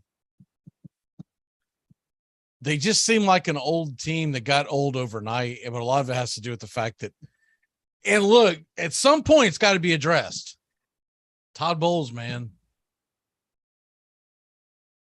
Everyone wanted to believe that Bruce Arians didn't do anything.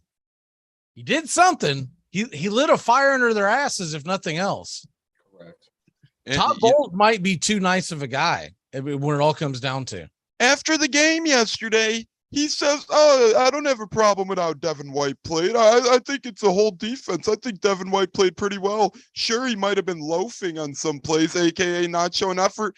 That's wrong. You can't loaf and say he's not doing anything wrong. You contradicting moron in your own sentiment right there. He's coaching terrible. He's giving all these guys passes.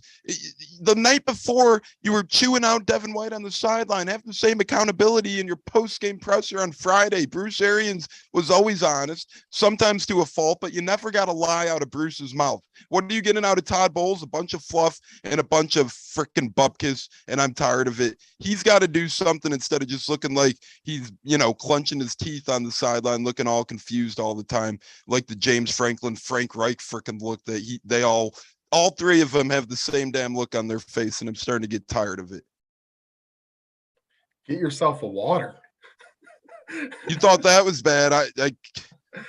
Can somebody get this kid a Happy Meal?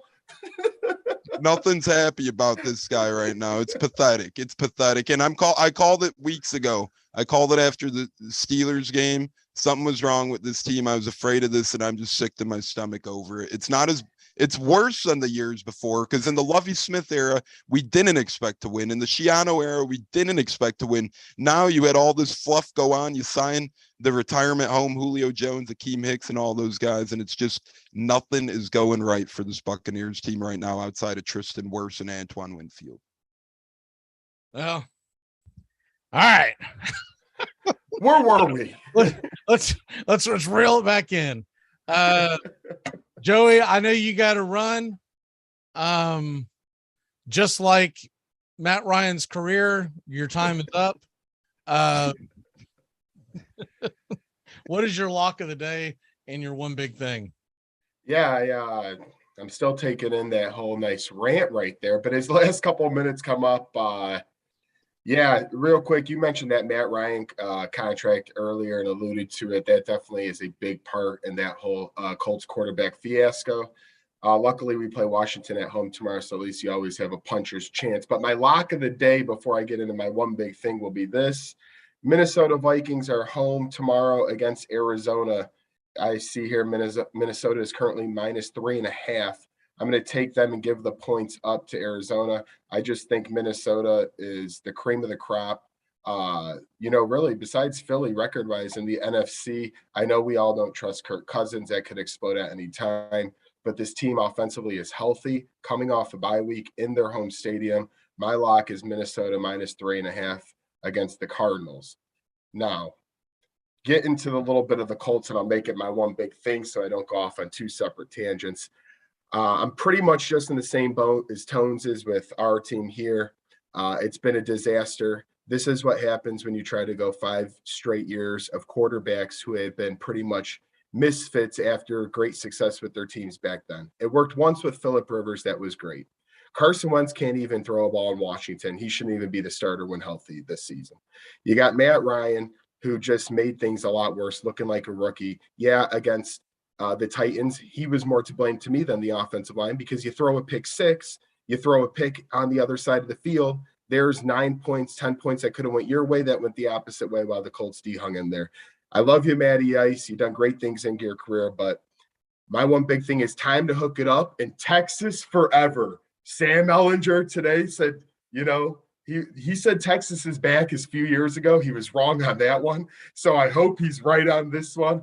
That boy, the 6th round pick, that gritty Texas man where football was born and raised, he's going to lead this Colts team to the playoffs.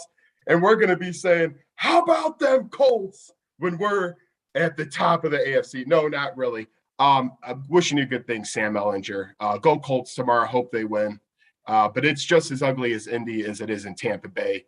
The only puncher's chance we have is we don't have 5 losses yet. That's it. That's all I got. It's bleak. I'm just glad as a Titans fan that we play in the AFC South. Yeah. Hey, and let me say this. I'll never say it again. But unfortunately, the Tennessee Titans are the big brother, and the Indianapolis Colts are the midget.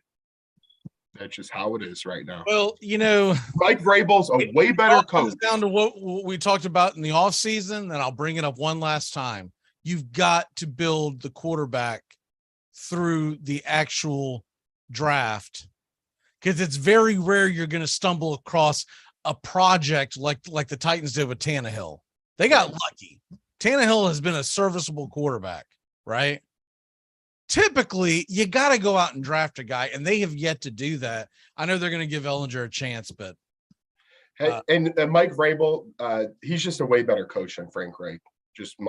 Frank Vrabel is one of the best coaches in the league. I also think another good reason to start Ehlinger going forward is it will secure more losses, getting you a better draft pick to get a better quarterback.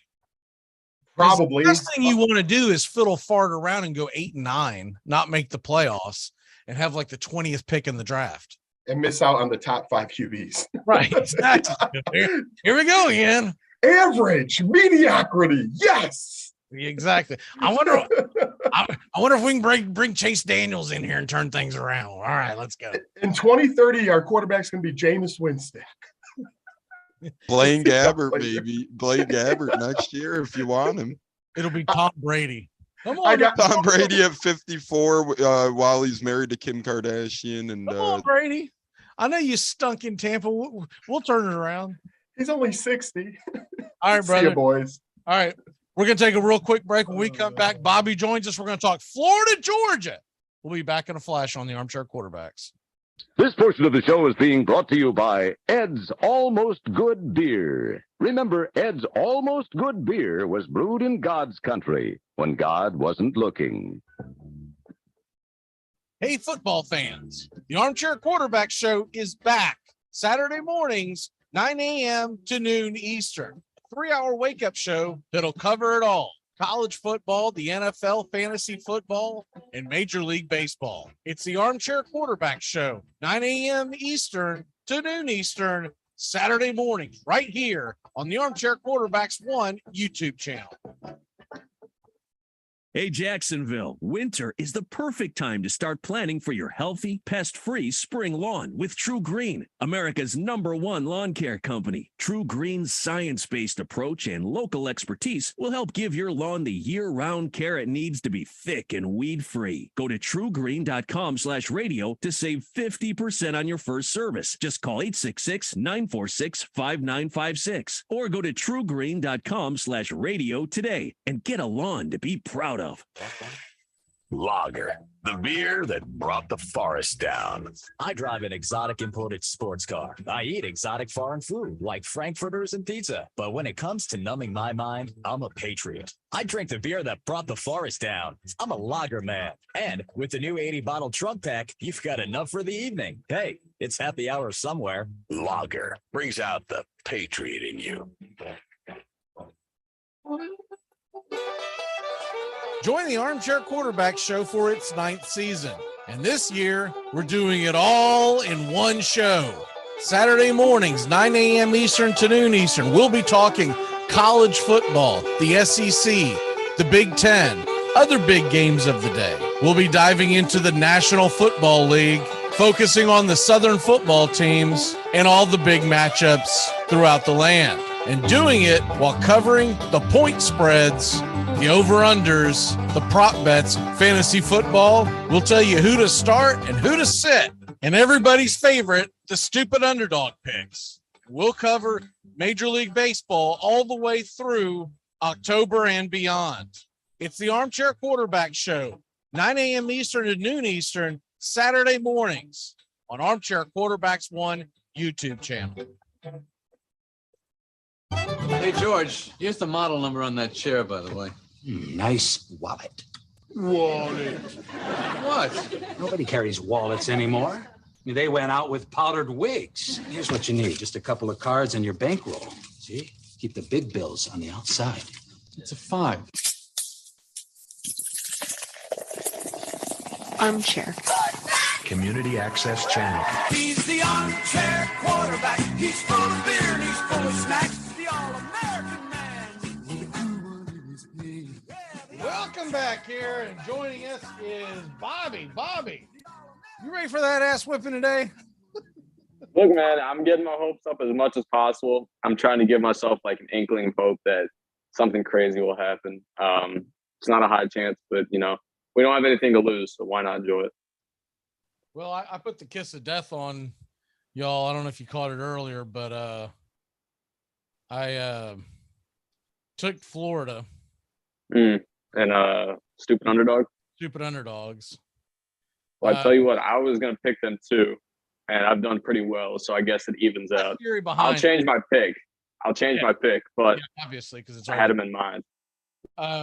But here's my theory behind it. But since I had them in mind, I'm hoping it evens out. One of the reasons why I took it is because this rivalry tends to not make sense. Mm-hmm. When Florida has been ranked high, Georgia's come in and smacked them. When Georgia's been ranked high, Florida's has come in and smacked them. And I'm just going with chaos. Probably Georgia's going to win going away. But I have not been that impressed by the Georgia Bulldogs this year. And that's my biggest reasoning for it. It's not having that much faith in Florida. It's more of having less faith in Georgia. I can see that. I think Florida's an okay football team, right? I don't think they're awful, but I do get a little leery taking anything Billy Napier's attached to, because nothing's going to stop him from going forward on 4th and 3 on his own 17 in the first quarter. That's the only problem that I have with taking the Gators, and that's why I won't put any real money on it, because I don't trust him as a coach. I think he's an idiot. I think he constantly does the wrong thing as opposed to play for the big picture in a ball game. He's going off of analytics and all that stuff sounds great. And you'll hear people say, well, you'll make it 56% of the time. But what about the 44% of the time you don't make it and it flips the entire field and you give up a touchdown because of it? See, whenever a coach goes forward on 4th and short on their side of the field, my question is always, what are you gaining? And the answer cannot be, well, I get a new set of downs. Because what the hell does that mean? Because you get a new set of downs, the very next possession, you could either A, have a turnover, or B, you could have a holding penalty that stalls the drive. You got to punt anyways. But what you could lose on it is about 50 yards worth of field, and that's what concerns me about Napier. What say you? I get where you're coming from here. I've been one of the biggest critics, believe me, of his decision making in games. The Tennessee game, we had a chance to get back in and probably send it to overtime if he had made the right decisions down the stretch. There were some other games that I'm trying to think of, but there was I know there was one where he went for it twice on his own side of the field on 4th down. It didn't work out for us. Kentucky, that was the one. Yep. And yeah, those are concerns for me. That's probably my biggest knock on him. I think he's done a solid job recruiting, and I think he's a good leader. But the decision making is definitely is not his strong point. Unfortunately, I think Richardson's going to have the game of his life. Oh yeah, and it's going to be, and we know it's probably going to be with his legs. I think about every part of this team is going to have the best game of their life if we want to win. It's going to have to be perfect. I still don't think this Georgia team is in the same category as the one that won it last year. Absolutely not. They've led too many teams that they have no business keeping it close with. Missouri should have beaten them. They should have. They should. I don't think they're going to beat Tennessee next week. I really don't. It's going to be a close one. I know it's in Athens. It's going to be a tough one. But how is Georgia going to score with Tennessee? That's my biggest. I don't think they can. They're going to have to rely on defense in that one. If Tennessee is the underdog in that game, I'm taking them against the spread for sure. Mm-hmm. Well, I did them as my pick, so I'll go ahead. I can't waver. Mm-hmm. What's the over under? 56.5. I'll say Florida upset special 26-24. Mm-hmm. Billy Napier goes for 2 points and gets it, and everyone's gonna be going, what the hell? Why didn't you just kick the extra point? But he gets it. And they win 26-24. That's my prediction.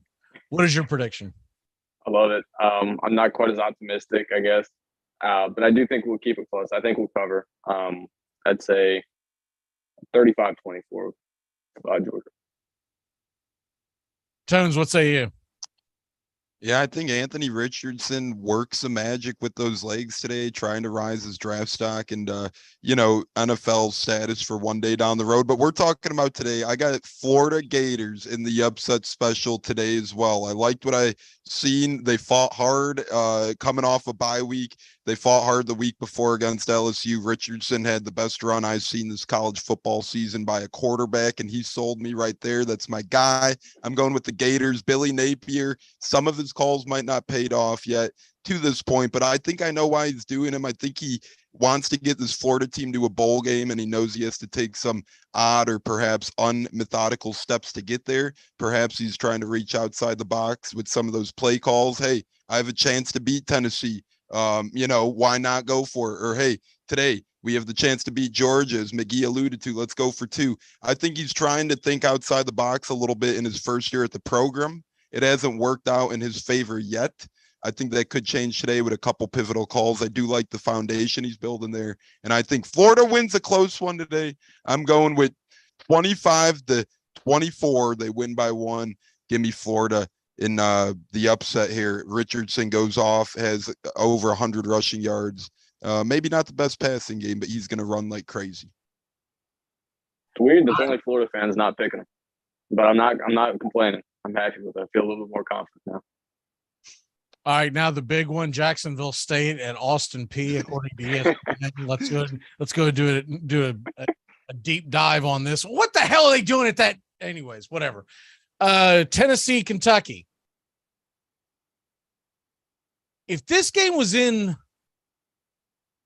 the Bluegrass State, I would give Kentucky a very good chance of pulling off this upset. But I think Tennessee's going to have just enough to get through. I do think it's going to be a nail biter, because I do think there could be a peek ahead. Yep. I don't know how focused they're going to be. I mean, they should be. Kentucky's a very good football team. They're 19 in the country, so that should have their attention. But Tennessee's offense is just going to be too much.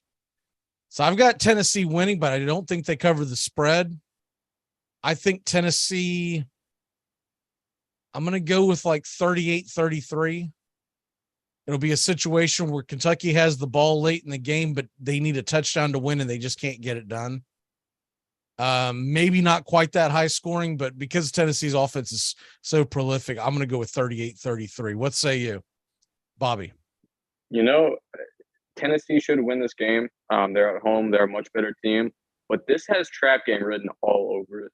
It really does. And Tennessee, but I mean, they've got a contender ahead next week. And then Kentucky is not a team that they can just walk through. Kentucky is a solid team, especially when Levis is healthy. I'm not giving Kentucky the win. I think Tennessee edges out a close one, but it's a lot closer than the line suggests. I think they win by 2 or 3 points. Yeah, it's actually gone down to 11 or 11.5. I haven't refreshed it in a minute, but it was up as high as 12.5, 13 points earlier in the week. It's 11.5 right.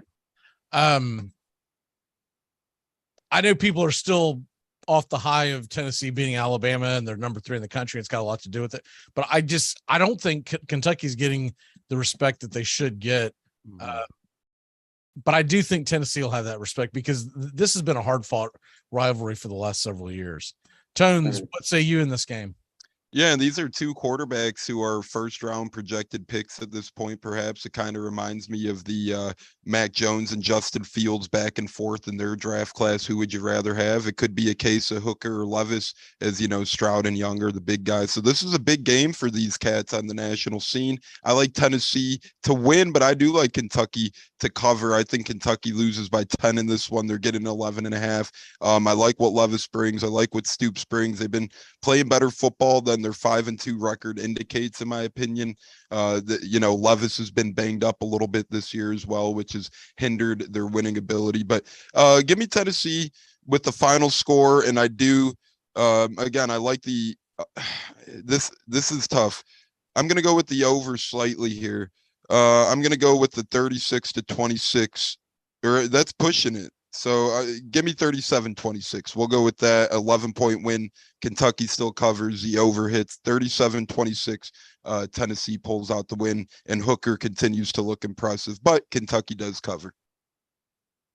I would love to know. There's one caveat that I have with this is, what if it's sloppy up there in Knoxville? I have not seen. I'm going to look up the weather here in a second, but if you get any kind of rain, I would lean towards Kentucky.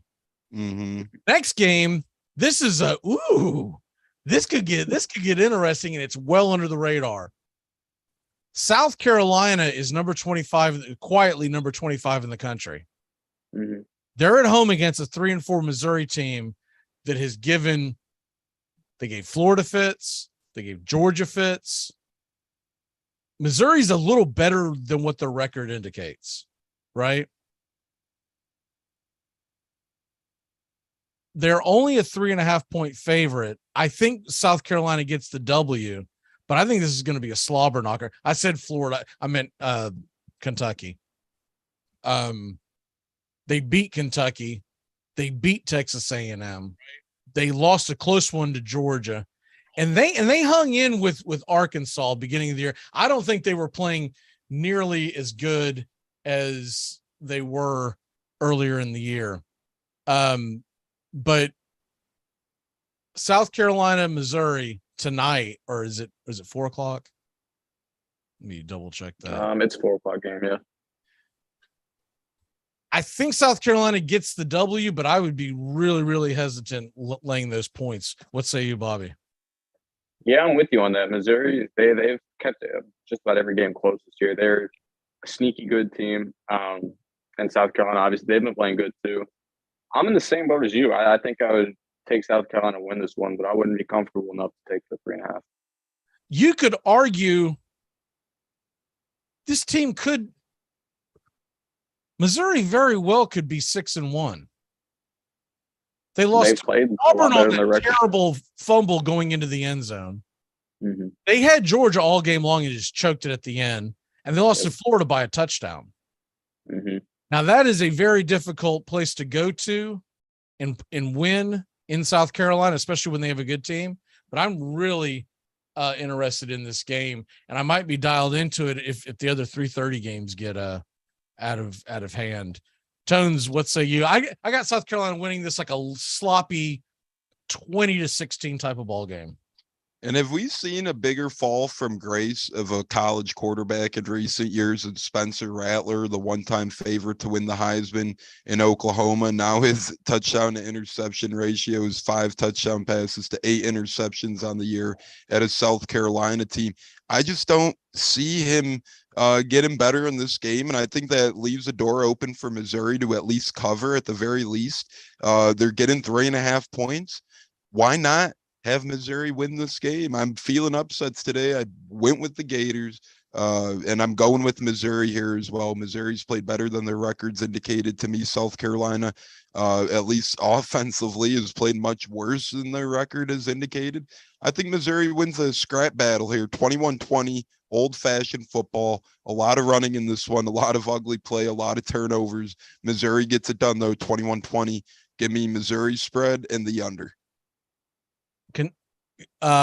Tennessee is safe, by the way. I just checked the weather. It's going to be clear skies and low 60s tonight, so perfect football weather. Beautiful weather for this time of year. What more can you ask for? All right, other games of note in college football that we have not gotten to yet. Does anyone give Arizona a chance of even coming close? Southern Cal is a 14.5 point favorite at Arizona. And Arizona was playing decent football beginning of the year. Now they're 3-4. Does anyone give them a chance of winning? I mean, at one point, Arizona looked like that they could be a dark horse, but they've lost to Oregon and Washington back-to-back weeks, and it's kind of knocked them off the track. Mm-hmm. I think USC gets it together this week after a loss to Utah last week. I think they get a win today. I wouldn't be comfortable enough to bet the line, but I think USC wins.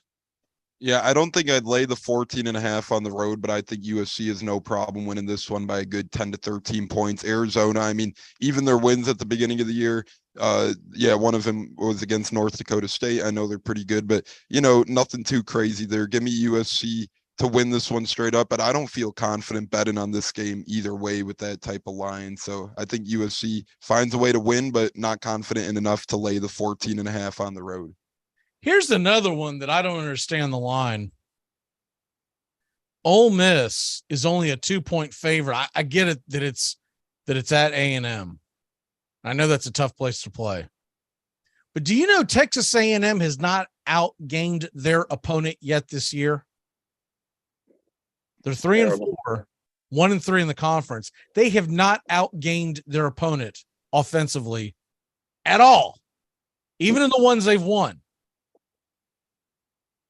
Jimbo. Easily one of the most disappointing teams in the country, if not the most. I'm calling that as my lock of the week, Ole Miss -2. Ding, ding, ding, ding, ding. I don't understand that. Maybe there's a major injury that I'm not familiar with, but they're coming off a loss. They have to be fairly embarrassed. I don't know if y'all watched much of that Ole Miss game last week. They were throttling LSU, and then the wheels just came off. And how in the hell they lost by 25, I'll never know, because there was a couple games going on at once, and I ended up getting invested in a couple of the others that were going on. And next thing I look over, I was like, man, God, they're down by 3 scores. Like, what the hell happened? But I think Ole Miss is going to bounce back in a big way tonight. Yeah, I don't know what we saw from Ole Miss last week. And actually, they were a 1-point underdog in that game. I thought that was the easiest bet of a lifetime. And it looked good to start. Like you said, it just all fell apart.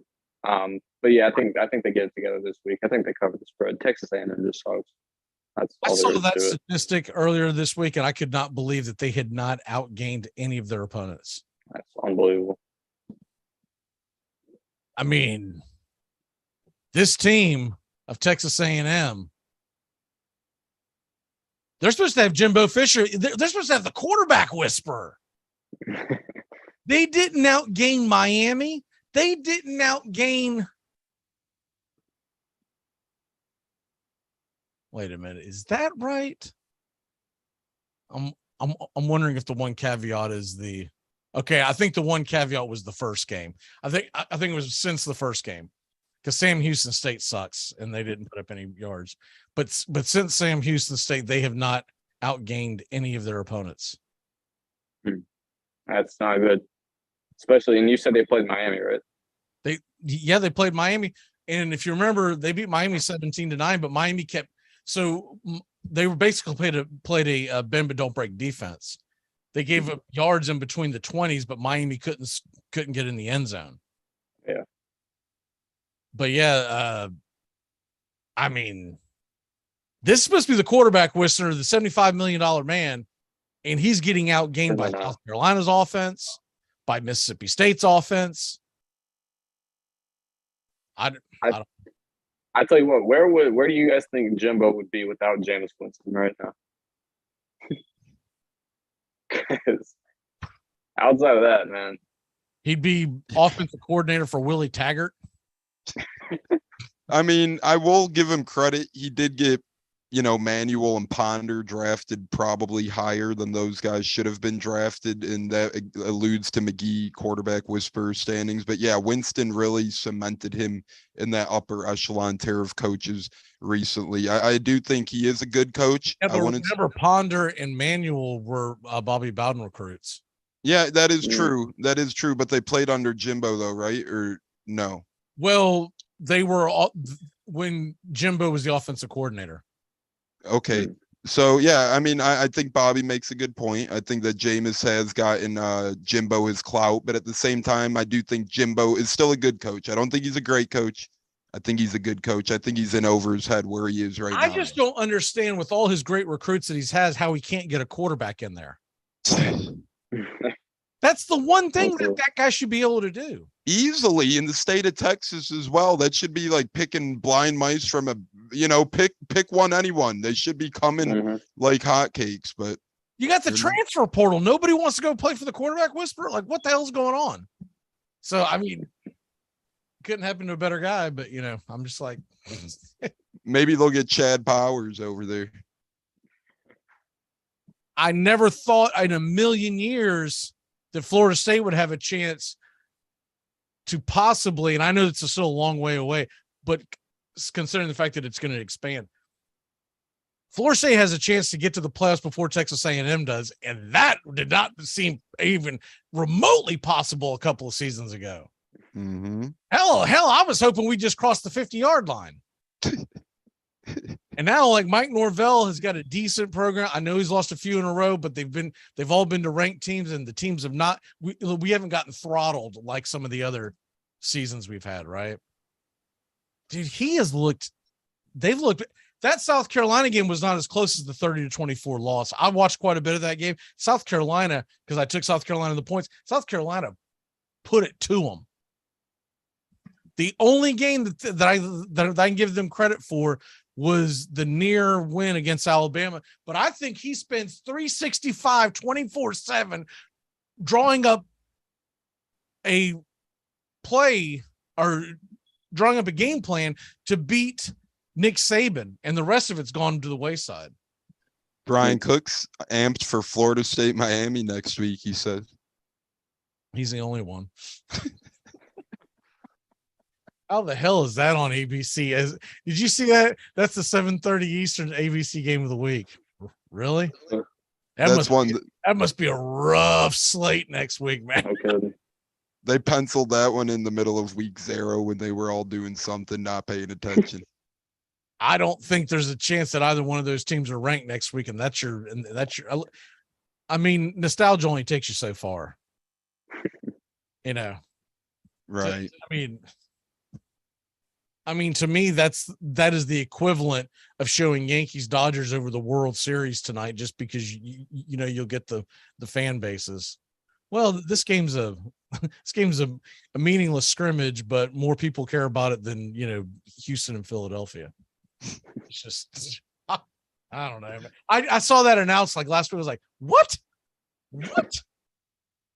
There's got to be something better that you can put on other than that.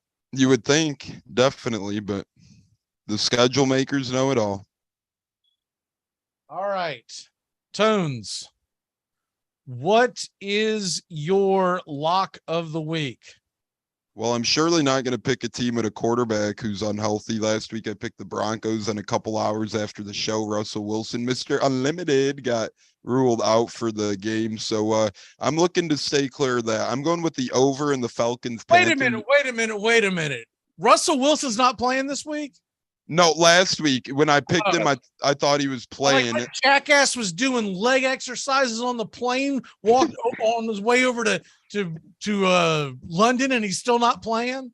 Yeah, hey, you never know. Maybe he'll get unlimited and not be able to suit up tomorrow. But I'm going with the over in a game, battle of the NFC South, I guess, for first place technically in the NFC South tomorrow. I'm going with the over in Atlanta, Carolina. Both of these offenses have looked a little feistier the past couple of weeks. You got Pajamas Walker starting for Carolina with Steve Wilkes as head coach. And, you got Art Smith and that Atlanta team doing some decent things of late. So 41 points is the over under. To me, this hits pretty easily. And to me, whatever one of these teams wins tomorrow magically has the upper hand in the NFC South. My one big thing in walk off is this: if you're a Bucs fan, don't let the talent fool you. You might say, we're in the easiest division, so we have a chance. A lot needs to change for this Tampa Bay team in order for them to have a chance right now. They're getting out coach every week. They're getting outmatched every week. The execution isn't there. They're miscommunicating. Brady and Evans look confused when they talk to each other. Way too much mistakes, way too much mental focus for them to succeed right now. I know they have more talent than every team in the South, but give me the field right now. If I had to predict the winner of the NFC South, I would take the field over the Bucs at this point in time, just based on how inept Byron Leftwich and Todd Bowles are. And Byron Leftwich should have taken that Jaguars job when he had the chance, because I don't think he's getting offered a head coaching gig anytime soon. That is gone. Gone. That ship is sailed. Hell. Yep, and I mean, over a GM, really, that's why you're gonna let it hesitate you. Go take a freaking walk. And this isn't even necessarily his fault, but that opportunity is gone. Gone, set, sealed, and delivered. His best chance will be coaching Marshall in a couple of years, so we'll see if he gets that type of opportunity. He's still. I think it's too early for that. I mean, say that offense turned it around, like by the end of the season. Don't you give Leftwich credit for that? I mean, maybe, but he might not be the offensive coordinator come next week, so it might not even be him calling plays by that point in time. But I think you're right. If he does turn it around, he's still calling plays at that point in time. Sure, yeah, he could still get calls, but as of right now, you know what the narrative will be? It'll be Tom Brady turned it around. Tom Brady got the divorce papers. He got it focused, and he started winning games. That'll be the narrative. And I think they go hand in hand, right? I think both of them 7-10 record and win the NFC South by a game and a half. It gets smoked in the first round at home, but I think it goes hand in hand. Brady, Leftwich, both of those guys just got to do better, and we'll see if it happens. Right now, I don't have too much hope, but I'm still a Bucs guy. I always will be, and I'll support the boys as long as. All fun and games until the New York Giants knock you out in the first round, beating you 9-7, and Leftwich is going. I'm telling you, I'm an offensive mind, and I'm a guru. It wouldn't be the first time they knocked us out in the first round. I think that happened in when the Giants won the Super Bowl with Eli their last time. So it wouldn't be the first time, and probably won't be the last time. All right, brother. We'll see you next time. All right, fellas. I'll keep watching. You guys have a good one. Yes, sir. All right, we're going to take a really quick break. When we come back, we are going to be talking fantasy football and a little college football. Is Michigan takes on Michigan State. We'll be back in a flash here on the Armchair Quarterbacks.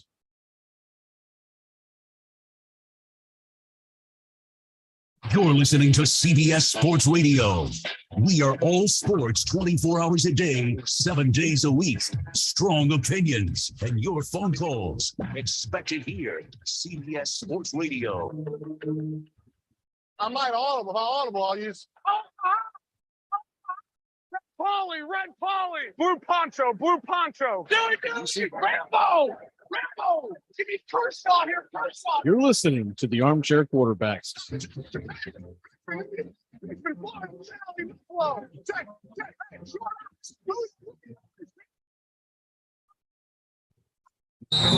This portion of Dixie Handle Company, 5 generations of the Strickland family have produced quality hardwood farm and garden tools, wooden shutters, and custom furniture. This small business has been owned and operated since 1992 and ships to customers across the world. If you're looking for the highest quality tool handles, Dixie Handle Company is your place. Every item is hand-picked to your specifications. If it's made of wood, they do it. Call now, 931-722-3395. That's 931-722-3395. Or go online to DixieHandle.com. The Dixie Handle Company. Welcome to Craftsmanship, proud sponsor of Braves Country Baseball.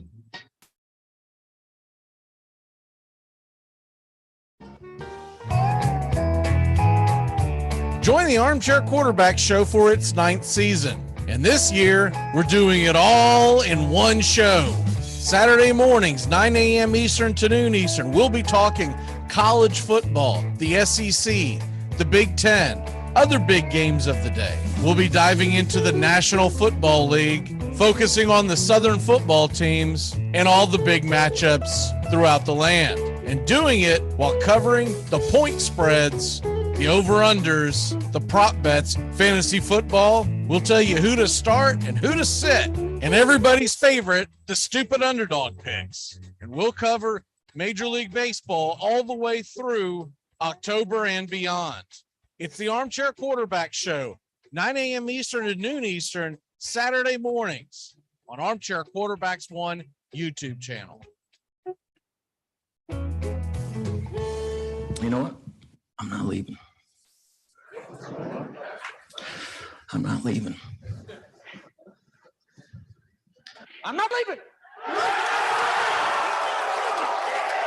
The show goes on. This is my home. They're gonna need a wrecking ball to take me out of here. They're gonna need to send in the National Guard of SWAT team because I ain't going nowhere.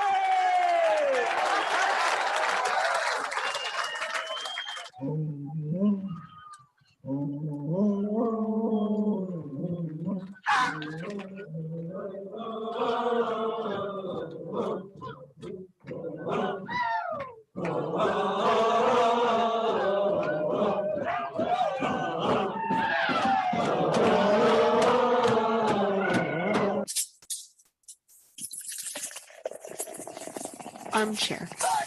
Community Access Channel. He's the armchair quarterback. He's full of beer and he's full of snacks. The all-American man. Good morning and welcome back here to the Armchair Quarterbacks. We are coming to you live, CBS Sports Radio, YouTube Live, Armchair QB South. And joining us as Bobby sticks around, Sean O'Toole and Stephen Troche. Stephen, how are you this morning, sir? Hey, like it's another Saturday. We got college football, NFL tomorrow. We get to talk about it. It's a great Saturday. And Sean, how the hell are you? I am fantastic. Had a great time at the Titans game last week. Saw a win for the Titans on Oilers homecoming week. Sat near some pretty neat people. Had some diehard Titans fans to my right and a family of 4 from Massachusetts on my left. So it was nice every time Austin Hooper caught a pass. Hooper! There goes Hooper! All right, and going into today now at 12:30 Eastern, Miami Hurricanes, Virginia Cavaliers. Stephen, how you feeling about today? I think they're a 3.5-point favorite on the road, I believe is what I saw. Yeah, that's what I saw. I mean, I haven't seen too much of Virginia, but man, Miami just it looked like they gave up last week, and I'm not sure how much they can come back from that. I mean, Van Dyke's going to be out for a couple weeks. Yeah, I mean, I have no faith in this program right now. It's going to take a lot to really turn them around and get things going. Sean, Michigan State under the lights. What is it, 22, 23-point spread, somewhere in that neighborhood? 22.5, I think. No, 23. You're right. Will this game even sniff that? The Michigan State fans love to say Tuck coming, and the only thing Tuck coming for is his buyout. So I'm not worried at all about Michigan winning the game. I don't love that line. If I was going to put action on it, and I'm not going to because I can't bet on Michigan, I would bet on Michigan State's cover just because they played us tough every year that Tucker's been there, both of them. I know 2020's, just throw 2020 out because of all the different reasons, but this is a game they'll get up for. We should have beat them last year. They don't have Kenneth Walker III. I still don't think we beat them by more than 3 touchdowns. I just don't see that. I'm going, something in the 34-21 range. Are you not a little shocked that this is the game of the week? I am, because there's some other. I'm surprised Ohio State Penn State wasn't the primetime game just because of who the particulars are. But I know Fox also likes to put their big noon game. They like to have it early. So I don't know. It's weird to me. I guess it's just because it's in the big house. It's under the lights. But Michigan has a couple more high profile games left, including against an Illinois team that has just really been the most surprising story in the Big Ten this year in a couple weeks. So yeah, I don't know what they're thinking there. All right, let's go ahead and get into some fantasy football. By the way, Florida State kicks off at noon. Georgia Tech. That better not be a close game. That's all I got to say. if we have turned a corner, that it better not be a damn close game, because I will be very, very upset if it is. Go ahead and get into fantasy football, and lo and behold, I finally won one. So it is my turn to share the. I was actually surprised how much I won it by. I went going away. So I'll go ahead and share mine, and then we'll do the team build real quick. Let me get into this real quick. All right, here we go. All right, so the lineup that I'm going for this week, I am going to roll with y'all's two favorite teams, Miami and Detroit. I like Tua Tagovailoa at 6,200, and I'm going to pair him up with Tyreek Hill.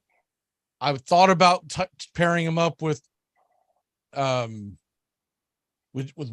but I want to go ahead and get the sure thing, so I went with Hill.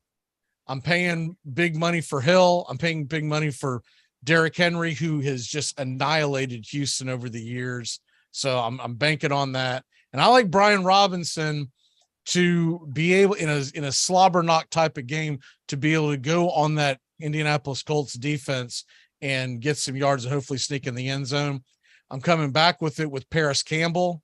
I like Tyler Boyd, who is only 5,800, considering the injury to Jamar Chase. I think that's a good value.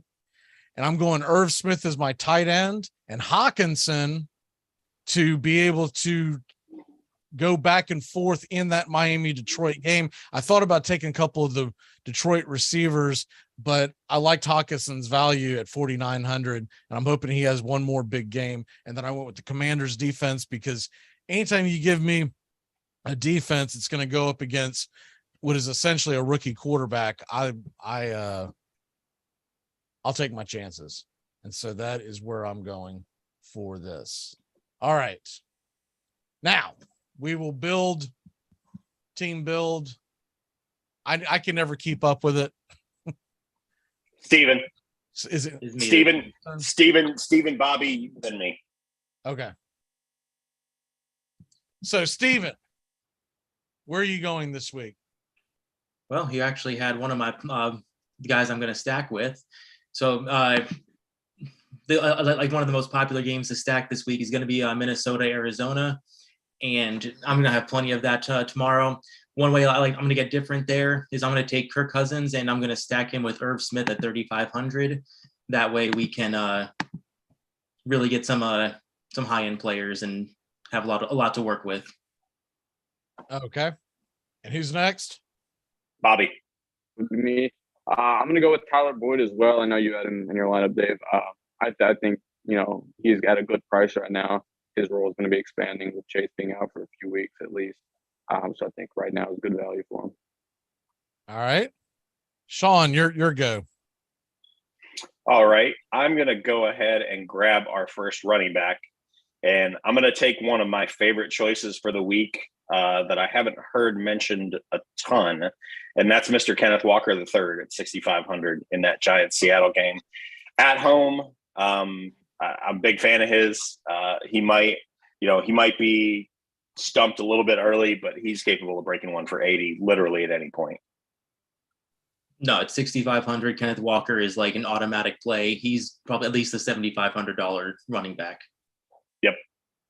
All right, so I'll grab a second running back. Give me Pollard at 6,100, going against Chicago's run defense, and it looks like Ezekiel Elliott will not play. So I like I think it's confirmed he's not playing. I see the doubtful on there, so I would think that, yeah, barring some miracle, it looks like he will not play. So then that's back to Steven. That is correct. So we still have 5,500 to work with per player. I'm going to go and snag a defense, though. This is a defense I have in my my personal lineup, but I'm going to go ahead and snag the the Rams at 2,700. They're at home. San Fran just looks a little bit out of sorts. I think this is a good bounce back spot for Los Angeles, and they always play San Francisco tough. All right. Back to, is it Bobby? Yep. I hate to force you guys into a budget, but I got to get Derrick Henry here at the flex. With Tannehill likely out tomorrow, they're going to be running the ball a lot with Derrick Henry. I think he's going to be putting up a crazy amount of points. I know 8,400 is a lot, but I think he's going to score big. Well, we've saved quite a bit elsewhere, so we should be okay. All right. Sean, we got 2 receivers. All right. I am going to give you a little bit more to play with, and I'm going to grab someone that I think might get utilized a lot, especially with Breece Hall out. Braxton Berrios at $3,700 in that New England and the Jets game. I think with Hall out and them having to rely more on Carter and trying to integrate Robinson, you might see some weird, funky razzle-dazzle stuff. Berrios has a game or two of these every year where he's one of those top 10 fantasy producers and nobody had him. And at that price, that gives you a lot to play with. Okay. I'm not liking Pittman because of the quarterback situation. Let me go with Waddle, 6,700. It should be a high scoring game, and it still gives us $500 if we want to play around somewhere else with it. I think Waddle's a good. Get us up to the Jets defense. What's that? Jets defense at 2,900.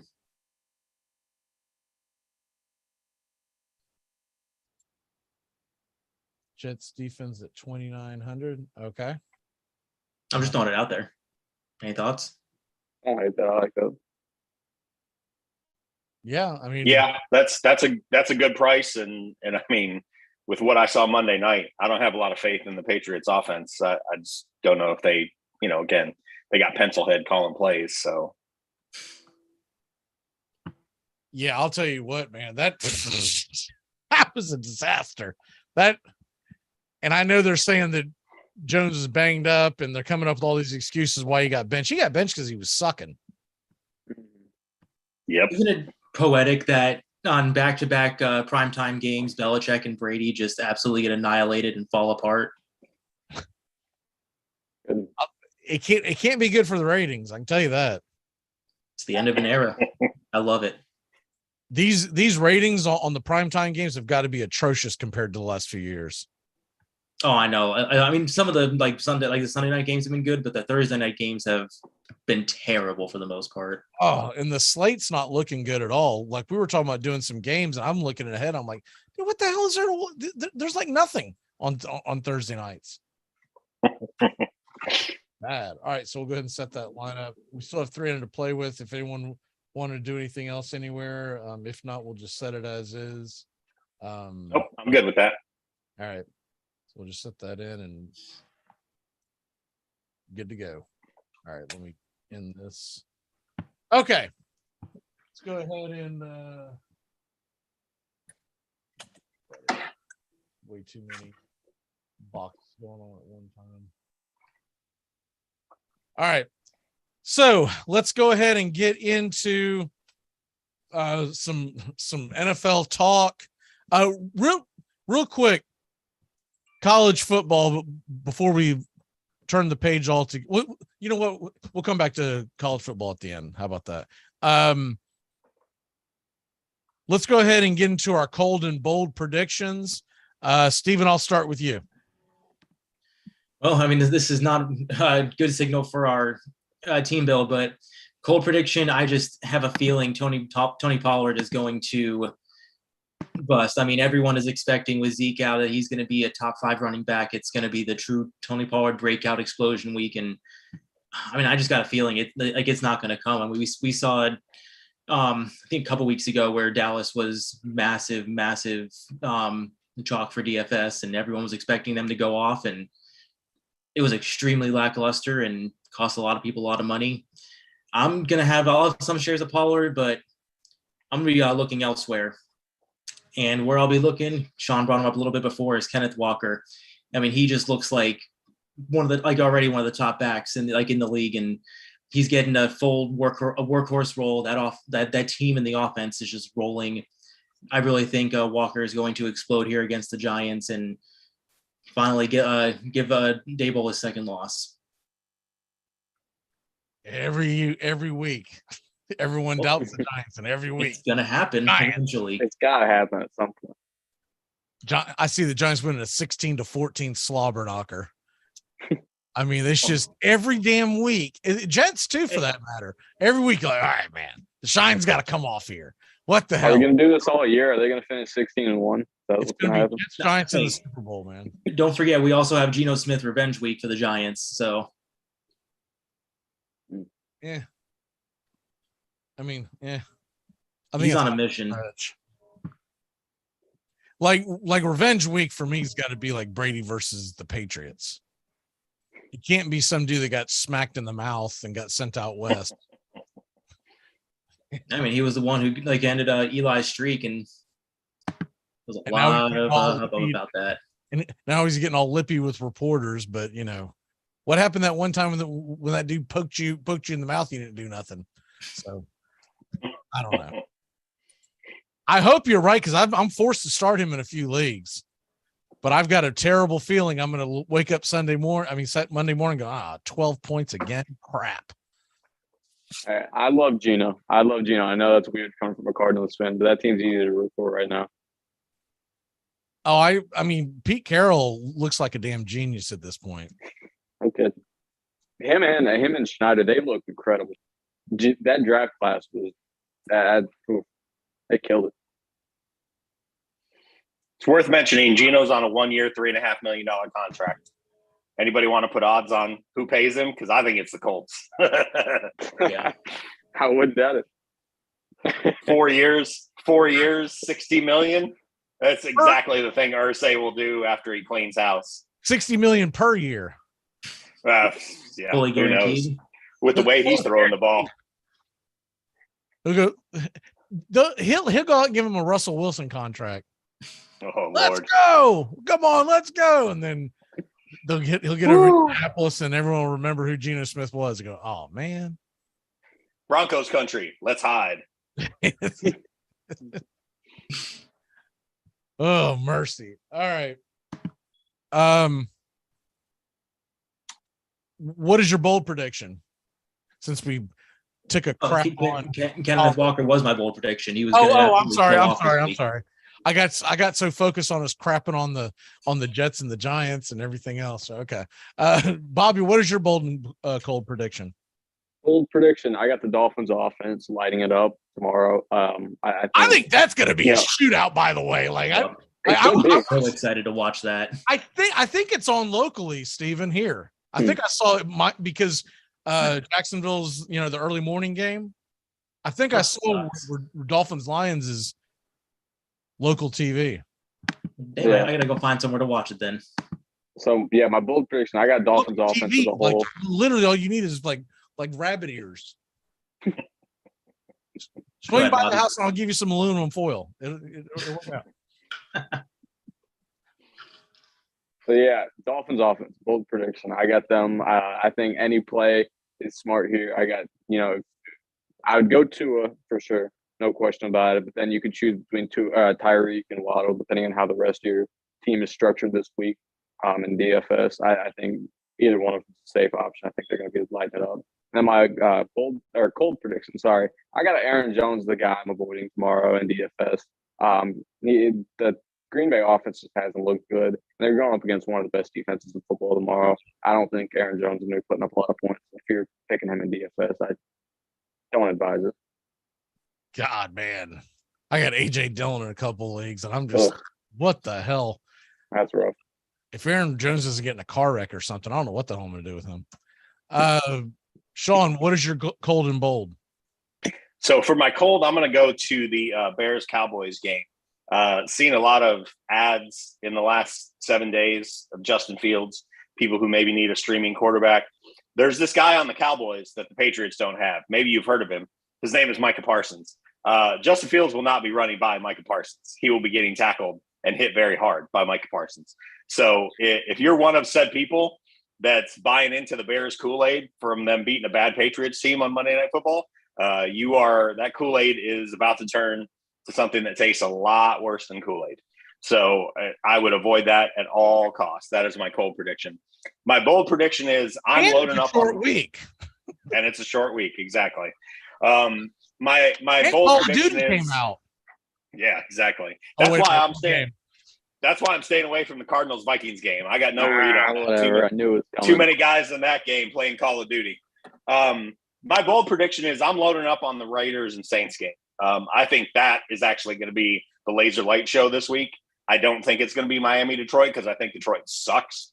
As the world's foremost expert on the Lions sucking, take my word for it, the Lions suck. So yeah, but if Seattle and Detroit can be a damn light show, why can't Miami and Detroit be a light show? Because I don't think Detroit's any good, and I'm starting to think that maybe Campbell actually doesn't know what he's doing. But the Raiders Saints is going to when your only move is to always talk about culture and you're getting your brains kicked in, maybe you don't have a second card to play. Maybe everybody with that being the tough guy persona. Maybe you're at the maybe you're the guy at the poker table who's always going all in on deuce 5, and maybe that's who Dan Campbell is. I'm just I need to see some more evidence, but right now it's not looking great. Maybe. Yeah, bite kneecaps. He's gonna be biting those. He needs to make a trade for Russell Wilson. Listen, man, look, the Ford family has owned the team for 4 decades, and that's the only thing that hasn't changed. And until that does, I don't think it's going to change. So, anyways, Raiders Saints is the game I'm all in on for DFS tomorrow. Adams is going to play. Everybody looks relatively healthy aside from Michael Thomas. They're leaving Andy Dalton in, which I think is a great move. He's a good stats, bad team quarterback, but he's great for DFS if you need a streaming option. Neither of these defenses are good. Get Josh Jacobs if you can, because he is you want to talk about people trying to get paid this offseason. That guy is halfway to get the Brinks truck. So that's my bold prediction. Raiders Saints light show. All right, my bold and cold predictions. Cold prediction. Don't get up early and watch that Jaguar Bronco game. It's going to be worthless. Stay in bed. It's probably going to be cold. I mean, get every starter you can get out of that damn game, because if Russell Wilson is bad enough as it is, Russell Wilson at 9:30 in the morning, 7:30 local time is going to be atrocious. My bold prediction is that I think that Tones is kind of onto something. I think Panthers Falcons could be the high scoring game. I'm a little surprised it's 41 is the over under. And if I was going to go for another cold, it would be that Jets Patriots game. Jets will win, but it'll be like 7-5, and you'll be like, why in the hell did I James Robinson won't do anything yet. He will eventually, but he has not been in that damn locker room long enough. What are y'all thinking? Maybe 10 touches? Is he even going to be maybe 15? Tomorrow? Yeah, he'll be active. He'll be active. Not enough to start him, though. Nowhere near enough. Carter's going to be the number one, and Carter's a good pass catching back, so he'll be in there more. The one thing I will say about Broncos Jags is the Jags are a decent defensive streaming option. If you're hard up and you're in a league that has, defenses, that's basically a home game for the Jags. I don't know why, but the Jags play better there than they play in Jacksonville. And the Broncos offensive line's a mess, and Russ is a mess. And that's the one. You talk about being bookended by 2 terrible games. Broncos Jaguars starts your morning off. By the way, it's on ESPN Plus. I just realized that yesterday. It's not even on local TV, and so you have to have ESPN Plus. How many people are going to wake up pissed off in Denver, Colorado tomorrow morning, turning on CBS or Fox, and well, dude, where the hell is the game at?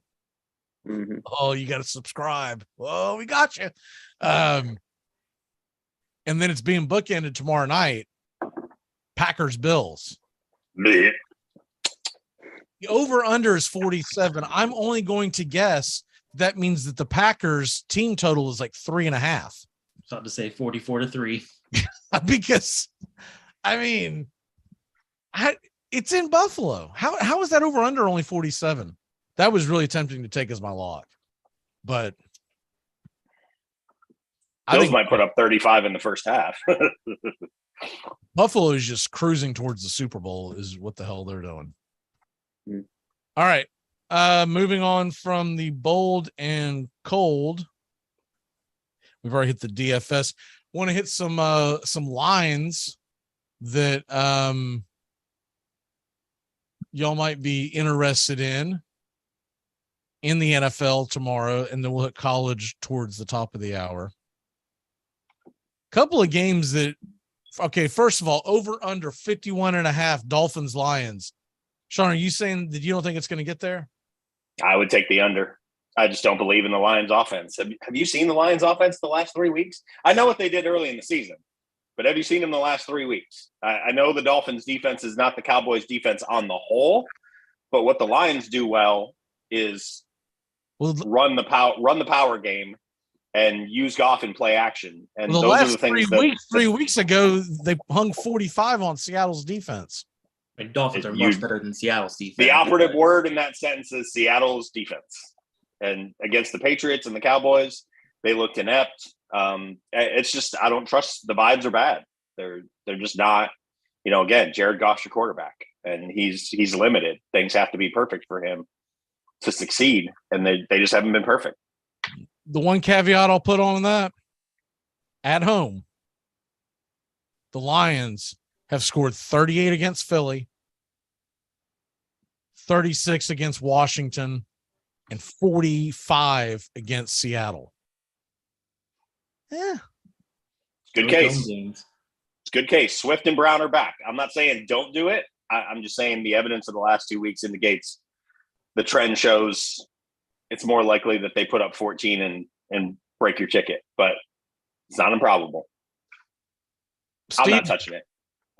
The Dolphins fan, would you take the over-under? I think I would take the over. I mean, there's plenty of firepower in that game. It's just a matter of, are the mistakes going to be on the offensive side or the defensive side? There will be mistakes from both teams. Bobby, break the tie. What is that going to be a high-scoring game? 51.5? I think it's going to be high scoring for the Dolphins. I don't trust the Lions enough, like Sean has said, with the last how it's gone recently. I don't trust them to get enough points to hit the over. I'd rather not take either one because I'm not confident or too confident either way. But if I had to pick, I'd take the under. They're saying Swift's going to play, right? Yep, Swift is good to go, and Brown is questionable, but all the indications are he's good to go. He was limited in practice, but the indications are Amon-Ra is going to be back. I will say the trend has shifted a little bit the last couple of weeks. The under's sitting at 60% this year. So, we've kind of seen this in previous seasons where the under hits a lot and then it kind of flips and the over hits a lot and then it kind of flips. It's down a little bit. It was over 70% for the year 2 weeks ago. But the unders are beating the overs so far this year in Vegas. So, take that for what it's worth. I just, when it's in Detroit, it just always smells like it's going to be just a light show, just because, indoors on the turf. And hey, when the hell's Jameson Williams coming? And they're saying he's still a month away. Probably Thanksgiving. Oh wow. Okay. Like I was seeing into December at the earliest. Oh wow. Yeah. He's healthy. It's just like game shape stuff. Like they say is, he's got to tune things up a little bit before they throw him in the game. Cause even at 60%, he can't be any better than he can't be better than Josh Reynolds. We got to get Josh Reynolds. And I mean, is he looking like damn Eddie Lacy or something? Like what do you mean? No, it's not. Got to get him in shape. Yeah, there's no rush to get him back for the Lions. I don't think. Exactly. Yeah, is. They need another 2 drafts to stock this team with players, especially on defense. So I don't think they're rushing him back. Are they going to fire Campbell? I don't think so. They gave him a 6-year contract. One thing I'll say about the Ford families. Oh, wow. Yeah, when they hired him before last year, it was a 6-year deal. He's not – I've heard that this week. He's not going anywhere. The Ford family – I mean, this is the family that, intentionally released the Ford Flex to the world. They're not very bright. So they're going to ride that contract all the way out. I mean, do you think they're almost doing what the Marlins did with Mattingly and kind of have him as the caretaker until they feel that roster is ready to compete? Yeah, they don't have a quarterback right now. They've got a guy who's, a fine, serviceable option for a 6-win team, if that's your goal. But, all signs indicate they're going to take a quarterback in this draft if they're within range of Stroud or Young. So, yeah, why not? If they take Stroud, he's going to replace Chris Spielman as the biggest, most bitter pill I'll have to swallow my entire life, having to cheer for a suck eye. But Stroud is a freaking beast, so it won't bother me in the least. He'd be good for tickets in that area, though, just because you got 10 country, Yep. He'd be great for tickets in that area. Or Geno Smith, either way. Or Geno Smith, right? 4 years, $60 million. Draft another edge rusher with a high motor. Yeah, they love to do that. All right, let's move on. A couple other games of interest in the National Football League. It's kind of a dud of a schedule this week, but there are a few, and one of the big ones would obviously be Cardinals and Vikings on paper. Now, I get that the Cardinals are only 3-4, but there's still star power across the board. Fantasy football ramifications. Vikings are playing a day game, so Kirk Cousins should be good to go. 5-1. Vikings are looking like the beasts of the AFC NFC North. 49 is the over. That seems a little steep to me because I think those are two pretty decent defenses. I would be willing to bang that under. And because it's a West Coast going east on an early kickoff, I would probably take the Vikings, but I wouldn't feel very good because it's 3 in the hook. I'd feel a lot better if it was 2.5. They're not going that far east. They're going to the Midwest essentially. But they're playing. What you have to look is what time. Locally. So locally, they are playing at 10 a.m. local time. Well, local to Arizona. So it's not necessarily how far you have to go, but it's noon in Minnesota, but it's 10 a.m. to the Arizona Cardinals. I would tend to think that the Vikings are going to win this, but I feel like it could come down to field goal. I'm more likely to take the over under. What say you, Bobby, Arizona man? The Cardinals defense has actually been very impressive this year. And I think the under definitely in play. I think I'd be more likely to bet on that than I would the over. And another thing to note, I think Justin Jefferson, as great as he is, I don't think he's going to have a very good day tomorrow. Byron Murphy has been locking up wide receiver ones this year. He's been one of the best cornerbacks in football in my mind, and he hasn't gotten a lot of shine for it. But I don't think he's going to let Jefferson do a lot tomorrow. But I still think the Vikings get the job done. I think they win a relatively close game. But again, I don't have enough confidence in Cliff to win a game, especially with the history we have against the Vikings. We haven't had a lot of success beating them in Minnesota in recent years. Real quick, flipping over to want to get each of y'all's take. So I got his on that game. Sean, give me your take on the 4:00 game of the day. Rams Niners. It's a pick 'em, and it's 42 is the over under, which seems low, but these two teams always seem to play low scoring ball games. They do. My feel for this game is completely driven by what I've seen out of the 49ers the last 2 weeks since they've endured all these injuries on defense. I don't know that they're going to be able to do to the Rams what other teams have done, which is get home with regularity. I think they'll chip Bosa a lot, and they'll force people to cover Kupp in space, especially guys like Kinlaw, who aren't exactly the best coverage backs. I'm on the Rams on this. If I had to take a pick 'em, I would take the Rams. I don't like to do pick 'ems because there's not a lot to win there. The over under is interesting to me at 42. Jimmy could always throw a couple, to Ramsey that he takes to the house and blow you up really quick. So I would almost rather take the over here, just because 42 is pretty low, and it's only going to take a play or two to blow that up. And Steven, the Monday night game, though may not have a lot of interest for a lot of folks, 2-5 versus 4-3 Bengals Browns. But when you talk the fantasy world of this, are you a little hesitant going into Monday if you have Kareem Hunt of planning on starting him when he could be on the trade block? I mean, I'm already hesitant. Yeah, I mean, it can go one of two ways. I mean, they could kind of limit him to keep him healthy and ensure they can keep that trade value, or they can risk it and, kind of feature him and try to say, hey, NFL, here's what he can do. Come get him. So, I mean, I'm definitely hesitant. If you have other options, definitely, play them over Hunt. But man, I mean, this game is going to be pretty ugly overall. I mean, those AFC North games are usually very, very toughly, they are one in the trenches, and they are very low scoring, hard fought games. I honestly think the Browns could win it, but for fantasy, I'm going to be looking elsewhere.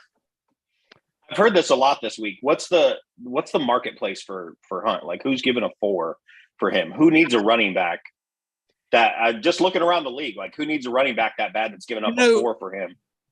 Miami, Buffalo. The big thing is he's a free agent at the end of the year. Yeah. And running back is usually a position that you can plug and play. Like, I would have thought that would have been a perfect spot for the Jets, right? Yeah, sure. But it could be when the dust settles after tomorrow. If you get another major injury, what do you do? Would Broncos? Would I don't want to wish that on him. Would a team like the Titans go after him just to be able to lighten the load with Derrick Henry? I think they like Haskins for that, and Hilliard. That's just my opinion. I get that, but Hunt kind of gives you a little more in the trenches. True. You don't lose a lot if you have Henry on the sideline and you put Hunt in there. From a football fan, I love it. From a fantasy owner of Derrick Henry and a lot of shares, I'd be like, what the hell? My season's over. But there's a couple other teams. I mean, what about Buffalo? Yeah, no, I completely agree with Buffalo. I mean, they have Singletary. Philadelphia is another one in my mind. What do you say, Bobby? Philadelphia. Oh, yeah, that's what I was going to say next. I mean, they have Miles Sanders there. Kenneth Gainwell really hasn't done much at all. But, yeah, I mean, they could Hunt would just – I mean, there's actually been a lot of rumors about Kamara going to Philly. It won't be San Francisco because I think they got CMC, and B, they have no draft picks for the next 3 decades. So that's going. You mentioned the Dolphins. I'm interested to see if they're active at all at the deadline, because I've always liked Mostert. The problem is his knees are made of plexiglass. He's always one cut away from being done for the rest of the year, and then they're back to whatever they have. I don't even know what's behind him. Edmonds. Sylvan Ahmed still there. 5 other guys who I've never heard of that they pull off the street. So they're an interesting destination for anybody looking to move it back. I was surprised the Jets went as quick as they did for Robinson. But he's good for that another offense. team would be the Rams, because they've obviously given up on Akers, and they obviously do not believe that Henderson is the guy, because they're still talking about hell of a timeshare. So, and that is definitely a team that don't give a damn about keeping draft picks. They'll just give them away. So I don't know. It shocked me a little bit when I first started hearing at the beginning of the week, but the more and more I listened to it, I was like, okay, well, I can see it. But have they given up on this season is my other question, right? Mm-hmm. Like, aren't they trying to hold the water until Deshaun Watson comes? Obviously, Monday becomes a do or die. The trade deadline's a week from Tuesday, right? It's not this Tuesday, right? Maybe it's November 8th. I thought it was. I believe you're right. 1st. I'm crazy. It's the 1st. November 1st at 4 p.m. is the trade deadline. I thought it was the second. I was even off about that. Wow. Man, that seems Wow, early considering they're 17 weeks now. Yeah, they I don't think they adjusted it when they added the extra week. Oh my God. We could have a furious Monday. Like Halloween could be furious with stuff, depending on what the games do tomorrow. Like this is going to come up later. Sorry, Bobby. I like the Cardinals this week, but that could be that they could do some stuff. I mean, if they go into Minnesota and get their doors blown off, they could start moving some people. Listen, I tell you, like, can I get my one big thing in real quick? Can I go ahead and do it while we're on the topic of trade deadline? Broncos and Jaguars, that's a game to watch for, and not because it's a good game. I don't think it's going to be a terrible game. But the two teams in it are both potentially looking at trading their edge rushers, Josh Allen or Bradley Chubb. Both of them could be on the move, depending on who loses. One of those teams will fall to 2-6, and I think whoever loses will be looking at moving one of those two guys. I think Bradley Chubb, if the Broncos lose, I think he'll be on the move. I think same goes for Josh Allen if the Jaguars lose. So that'll be a very big game to pay attention to because of the trade deadline. If the Broncos lose, I keep waiting for a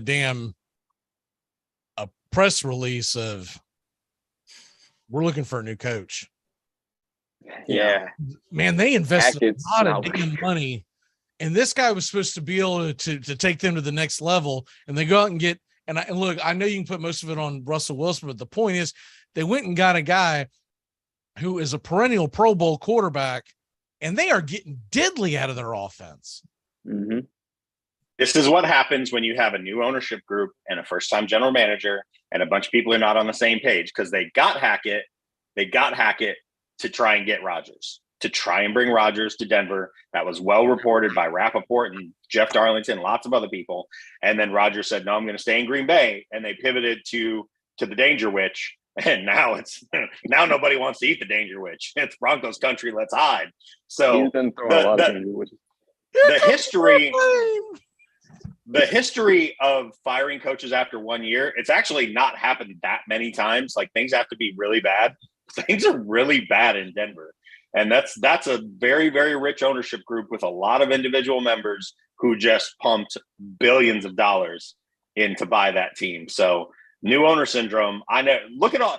You want to go back and look at the Browns history after Haslam bought him and how many times that dude turned for us? Too, by the way. Very proud franchise. Yep. I mean, they're not typically a laughing stock for very long. Nope. When you start talking about like major franchises in pro sports in America, they're not one of the first ones that rolls off your tongue. But when you bring up Denver, you can't help but think Super Bowls. Elway, Manning, and now, as you call them, the Danger Witch. If we would just, all these teams that are struggling, and me and Steven talked about this in text last week, would just bring back their proper jerseys. Bring back the Orange Crush. It'll heal all the vibes. Dolphins, bring back the right Dolphins jersey. Heals all wounds. Bring them back. Pat the Patriot. That should be the standard jersey. Quit it. Bring them all back. It looks like Syracuse is wearing all orange today. Oh, no. I don't know if that's good or bad. I wonder if that's why the line changed -1.5 to even. I'd say it's a lot of alcohol-related Notre Dame bets. Woo. All right, let's go ahead and pivot over to college football and get into. We're going to jump off here a little early because Floor 6 kicking off at noon, by God, and I'm going to go to commercials. I got to get stupid underdog to do so I can start cussing them. Not to mention, look, I got to mention this. I had to change the channel because it was such a distraction. ESPN Game Day. So they're doing the Jacksonville State versus whatever the hell they're playing. Mm-hmm. Their guest picker is Stephen A. He is leaning into it like you would not believe. It's so transparent. He was wearing some kind of what looks like a Black Power fist jacket. It's like a leather jacket, but it looked like the fist, Black Power fist, with the colors of what's typically of Africa. that a plug for Wakanda Forever, or is there a tie in there? That's, you do wonder that because Disney does own ESPN, but I'm like, they couldn't find someone who is affiliated with either one of these schools. They have to do this self-promotion. I don't know if y'all saw it or not, but they're trying to do a Manning cast with Stephen A. Smith during NBA games. Oh, Lord. We're good on that. ESPN went to self-promote and they quote tweeted somebody saying, "This is the greatest thing ever. You get Stephen A. It's like, right, he's right in my living room." I go and click on the Twitter account and follow it over. The guy's got like 122 followers and I don't even know who he is. Like, there's no name. It's like, the Twitter handle was like, 47-B43. They're like, and they were quote tweeting it like LeBron had said it, right? I'm like, oh my God. Tell Stephen A's nephew to get off Twitter. Okay. Let's go ahead and that's like when Amazon was retweeting quote unquote sponsored tweets from people about when people were trying to make unions at Amazon facilities, and one of them was a bot account that was using the headshot of a guy from the Dude Perfect group. Everybody was like, do you see this? This is absolutely not a real person. I must have missed that. All right, let's go ahead and hit stupid underdog picks. Ones that are taken already: Kentucky, Florida, Penn State, and Cal. So, Sean, you would have the first pick. Yes, I would, because I haven't hit water if I fell out of a boat this year. So I'm going big or going home. No chance of taking down Doug because he's got freaking Biff Tannen's ledger. I'm convinced of it. Freaking freak is just grabbing games from conferences he's never watched in his life. He's hit like 4 of them this year. Bobby caught him. Good job, Bobby. Yep. I wonder, who did I have last week? You had Duke beating Miami. Oh, nice. And he had, what was funny was there was a text going back and forth between me and Doug. I said, "Hey, dude, Bobby just hit again with Duke." He said, "Well, I took Kansas State, so it should work out okay." And first of all, I'm thinking, well, Bobby's going to gain 10 points. You took a 3.5 point dog. That's really not much. I don't know if I'd call that okay. But then they blew it. They didn't score another damn point. They lost 38-20 and even covered the spread. I'm going to stay in the Big Ten. At the time, it was 28-10 Kansas State, and they didn't score another point. I'm going to stay in the Big Ten, which obviously conference I know the best. I'm going to take a road dog this week, and I'm going to take the Rutgers Scarlet Knights, getting 14 points at Minnesota against Row the Boat. PJ Fleck is a name to watch for coaches that might be showing the door this offseason. This is exactly the kind of game that Minnesota loses at home as a favorite. Rutgers does not allow a lot of yards on the ground, and that's what Minnesota does well with Mo Ibrahim. They only allow about 87 yards per game on the ground, and Minnesota's quarterback, Tanner Morgan, is been there for 18 years and is so soft. His NIL deal is with Charmin. So give me Rutgers plus 14 all over it. That would be so hard to believe if PJ Fleck got shown the door this quickly. I think him, Kirk Ferentz, and James Franklin in some order are the 3 guys you should be most worried about losing their jobs in the Big Ten. Oh, dude, if they get housed today and lose another game or 2, that fan base is not thrilled with him at all. Yeah, man, they're 6-1, number 13 in the. But they get barbecued every time they play anybody that's good. Okay, they only beat bad teams. But you're a Michigan fan right now, sitting pretty undefeated. But the rest of us in this panel, we would take 6-1 at number 13 in the country over. Like, yeah, sign me up. I don't give a damn if Ohio State beats by 1,000. I'm just saying it's about expectations versus reality. Penn State still believes it's the 80s. They still think, Paterno's there and they should be competing for the national title every year. That's just the fan base's expectations. Look, I went through this with Harbaugh. We were having this conversation 2 years ago. Should we show Harbaugh the door? And there were plenty of people at the University of Michigan that wanted to. More slap and tickle camps. The thing with PJ Fleck is just that he talks a big game. He's very braggadocious. And for the most part, they don't back it up on the field. They're still a December 25th, December 26th bowl game team. And again, it's not a huge athletic program. I just worry that he's writing a lot of checks his teams and his recruiting can't cash. And Shiano teams are always rough and tumble, man. They're not. Tones is answering back, and he says that he doesn't think it's going to happen, but we got to move on. Trosh, what is your stupid underdog? Well, I mean, Rutgers was my. I could tell by your body language. I've been searching this whole time, and Sean, I don't know where else to go, so I'm just gonna have to do it. Michigan State plus 23. Michigan State. I got to be in last place. I need a Hail Mary. You're gonna need a lot of Hail Marys. Exactly. I could have gone Robert Morris plus 50, but they're playing App State. They lock him up too. That damn Michigan State coach. You talking about a guy they spit the bit with? What they lock you? Was it 70 something million? 8 years, 95. 8 years, 95 million. 95. Wow. Bobby, what's your stupid underdog? Trosh, if it makes you feel better, two of mine have gotten taken. I was going to take Kentucky or Georgia. Couldn't do either.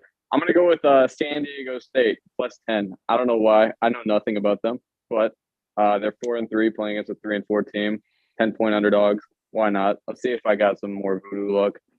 Give me a San Diego State plus 10. San Diego State plus 10. Fresno State. All right. Okay, locks that have already been taken so far.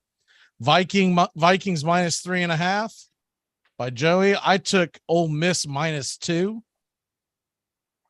They're playing A&M, and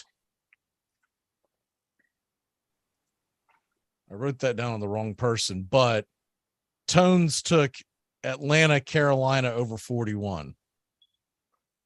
Love that one. Trosh, we'll give you first dibs. Which one are you taking? I hate myself for doing it, but I'm going Jets plus 2.5. I just don't think the Patriots are the better team at this point. Jets are at home.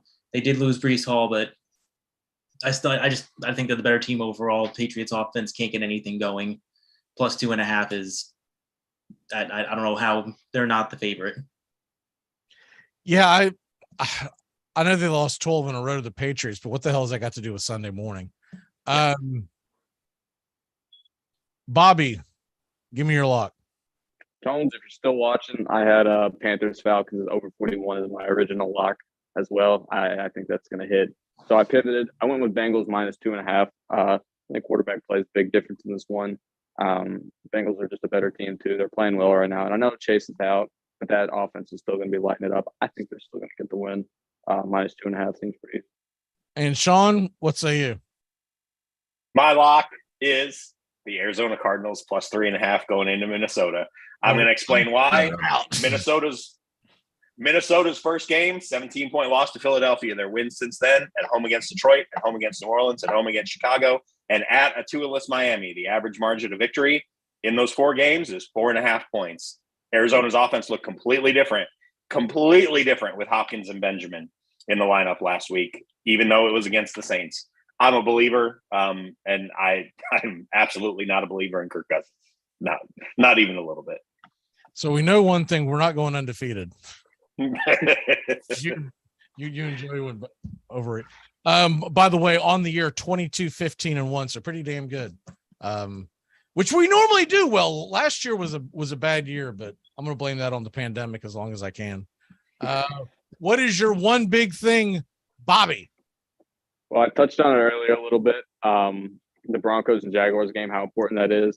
But I got another one. I'm going to go with Titans.